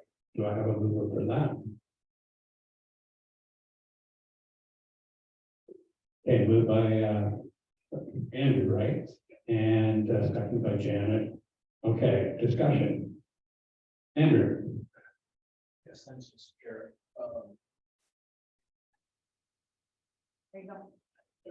Second time. I'm a little concerned about how this is being packaged, because the category 2 and category 3 fall into things that are definitely shared and things that are definitely not. So, for example, the septic inspection program is for 4 or 5 municipalities. The Lanark County Forest is Lanark County. And a number of the monitoring programs are genuinely distributed. So I think we need to distinguish between those different types of items in all of this and whatever business case is put together. Now, it may be that you're planning to do that, but I would strongly recommend that you do, because there are times where the 1, 2, 3, or 4 participants pull out, and you just stop, and that's not a big deal. Whereas with some of the others, then obviously if the city of Ottawa or one of the other major players doesn't want to play, then that's a different animal. So that would be my initial observation on this. Good. Somebody get a comment? So just if you look at table 2 on page 82 of the agenda package, the status of the agreement, you'll see for the septic and programs, it already said completed because we have bilateral agreements with each of your municipalities to deliver those programs, so they wouldn't be subject to the MOU. Any places you see WIP, work in progress, those are the ones that we're needing direction on to move forward with. Yeah, sorry, just to come back on that, okay, but in that case, you're not dealing with the 13% and 2%. Presumably, you're dealing with some other numbers which take some of these out of account. So I think that, again, it's the separation of these elements. So, could we bring back to the next meeting a report that breaks it down by municipality, with separate percentages or whatever? Is that possible? There. Is the county of Lanark and the septic system not just cost recovery, and so it shouldn't even be in there, because unless, I guess you're saying we're doing it, but it's not costing anybody benefit, because the county's paying for the forest management and the septic system is being recovered by those people getting their septic system inspected. Is that? Yes. So, yes, I have to, by the regulation, disclose all of them regardless of their funding source. Right, so So their flow through the. it's not costing a municipality that isn't involved a dime. Correct. Okay. So what is your choice? they're not included in the math that's before you in terms of the 13%, the 7 and 6. So that item from table 2, the lines where it says enhanced natural system monitoring city of Ottawa, you're not signing on for that. That's a bilateral with the city.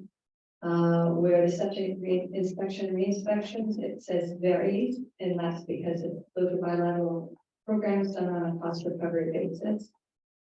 The enhanced stewardship program with the city of Ottawa, again, that's a bilateral and nominal amount, but included in what posting, and similarly the Atlantic County Forest. So anywhere where you see completed, that's external to what the ask is from your municipalities. And we're not in that table that we put on the screen before you earlier that showed the allocation by each municipality. Those allocations are simply for those other ones that are identified as works in progress, where we need to confirm around this table was the scope of work that you want us to go out to the municipalities on, and City of Ottawa in particular, and then we'll hopefully sign agreements around. John, and then Janet.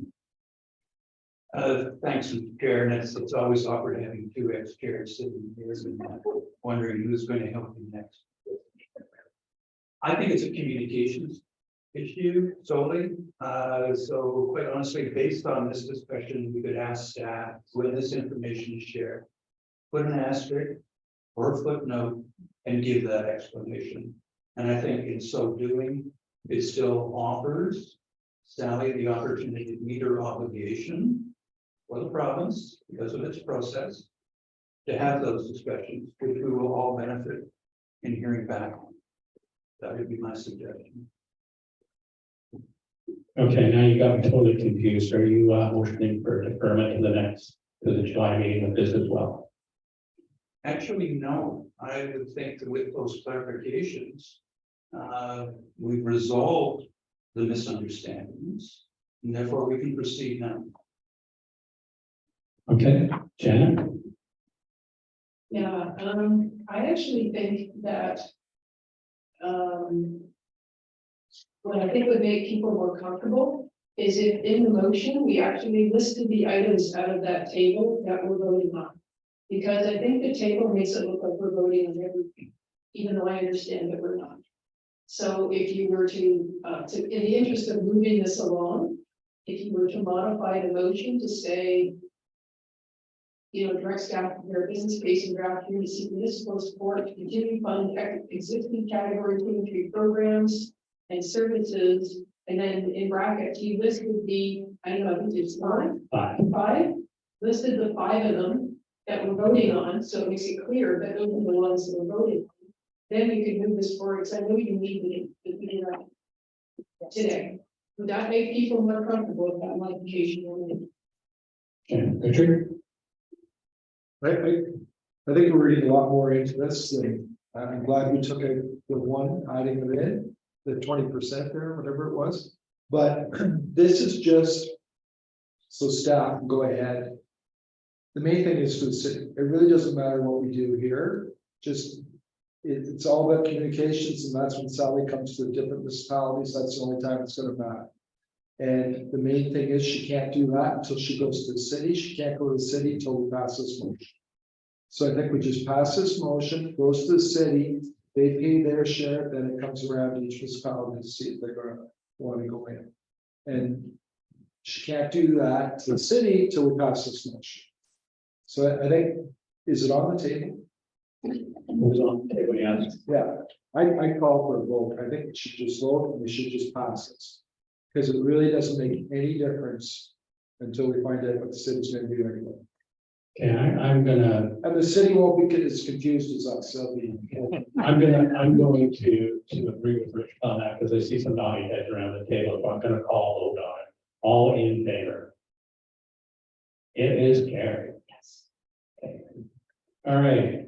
Next two items are 13 and 14. We're at 3 o'clock right now, so I'm going to ask Sally to go into hyperdrive and tell us what's going on with GM update, and then we'll get the watershed tour.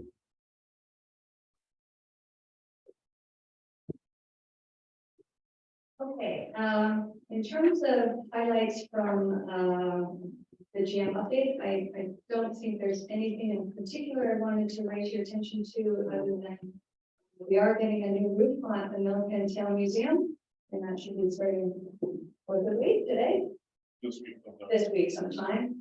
And that work is continuing on the improvements at the CP Dam here in the town.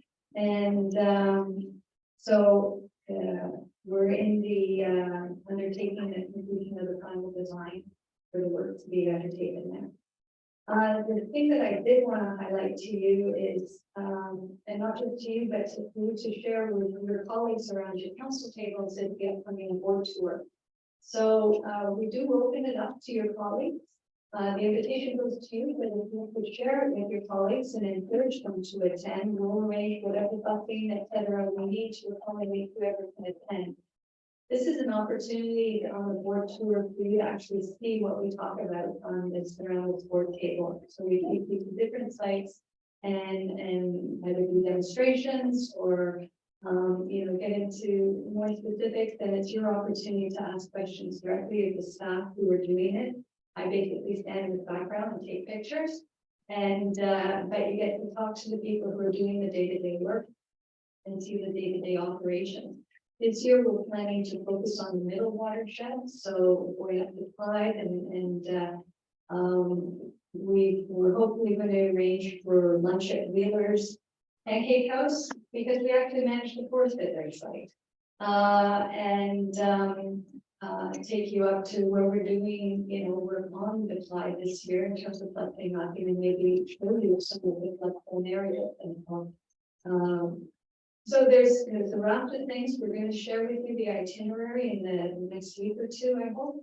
And I would encourage all of you to attend. It's a great learning opportunity. It's a great opportunity to sit on a bus and you pick the brains of the professionals sitting next to you. And lunch is always fun. And if you already live in the upper watershed, we can arrange for meeting spots, so you're not going to meet here. But so I encourage all of you to seriously consider it. It runs generally from 9, meeting here, and everybody gets on the bus here at 9, and usually we have people back here by 3:30 or so. So it's a full day, but it's a really worthwhile time. And I don't know if any of the former members would like to speak to it, but I encourage you all. Steve? So it's our next board meeting. So we don't have a board meeting. It is the day of our next board meeting. It is fun. And it is educational and it is worthwhile. Okay, I want to just thank all the staff and all the presenters today for everything you've done, and I would now call for a motion to adjourn. Okay, goodbye, Helen. You don't need a second and vote on that. Thank you all. No.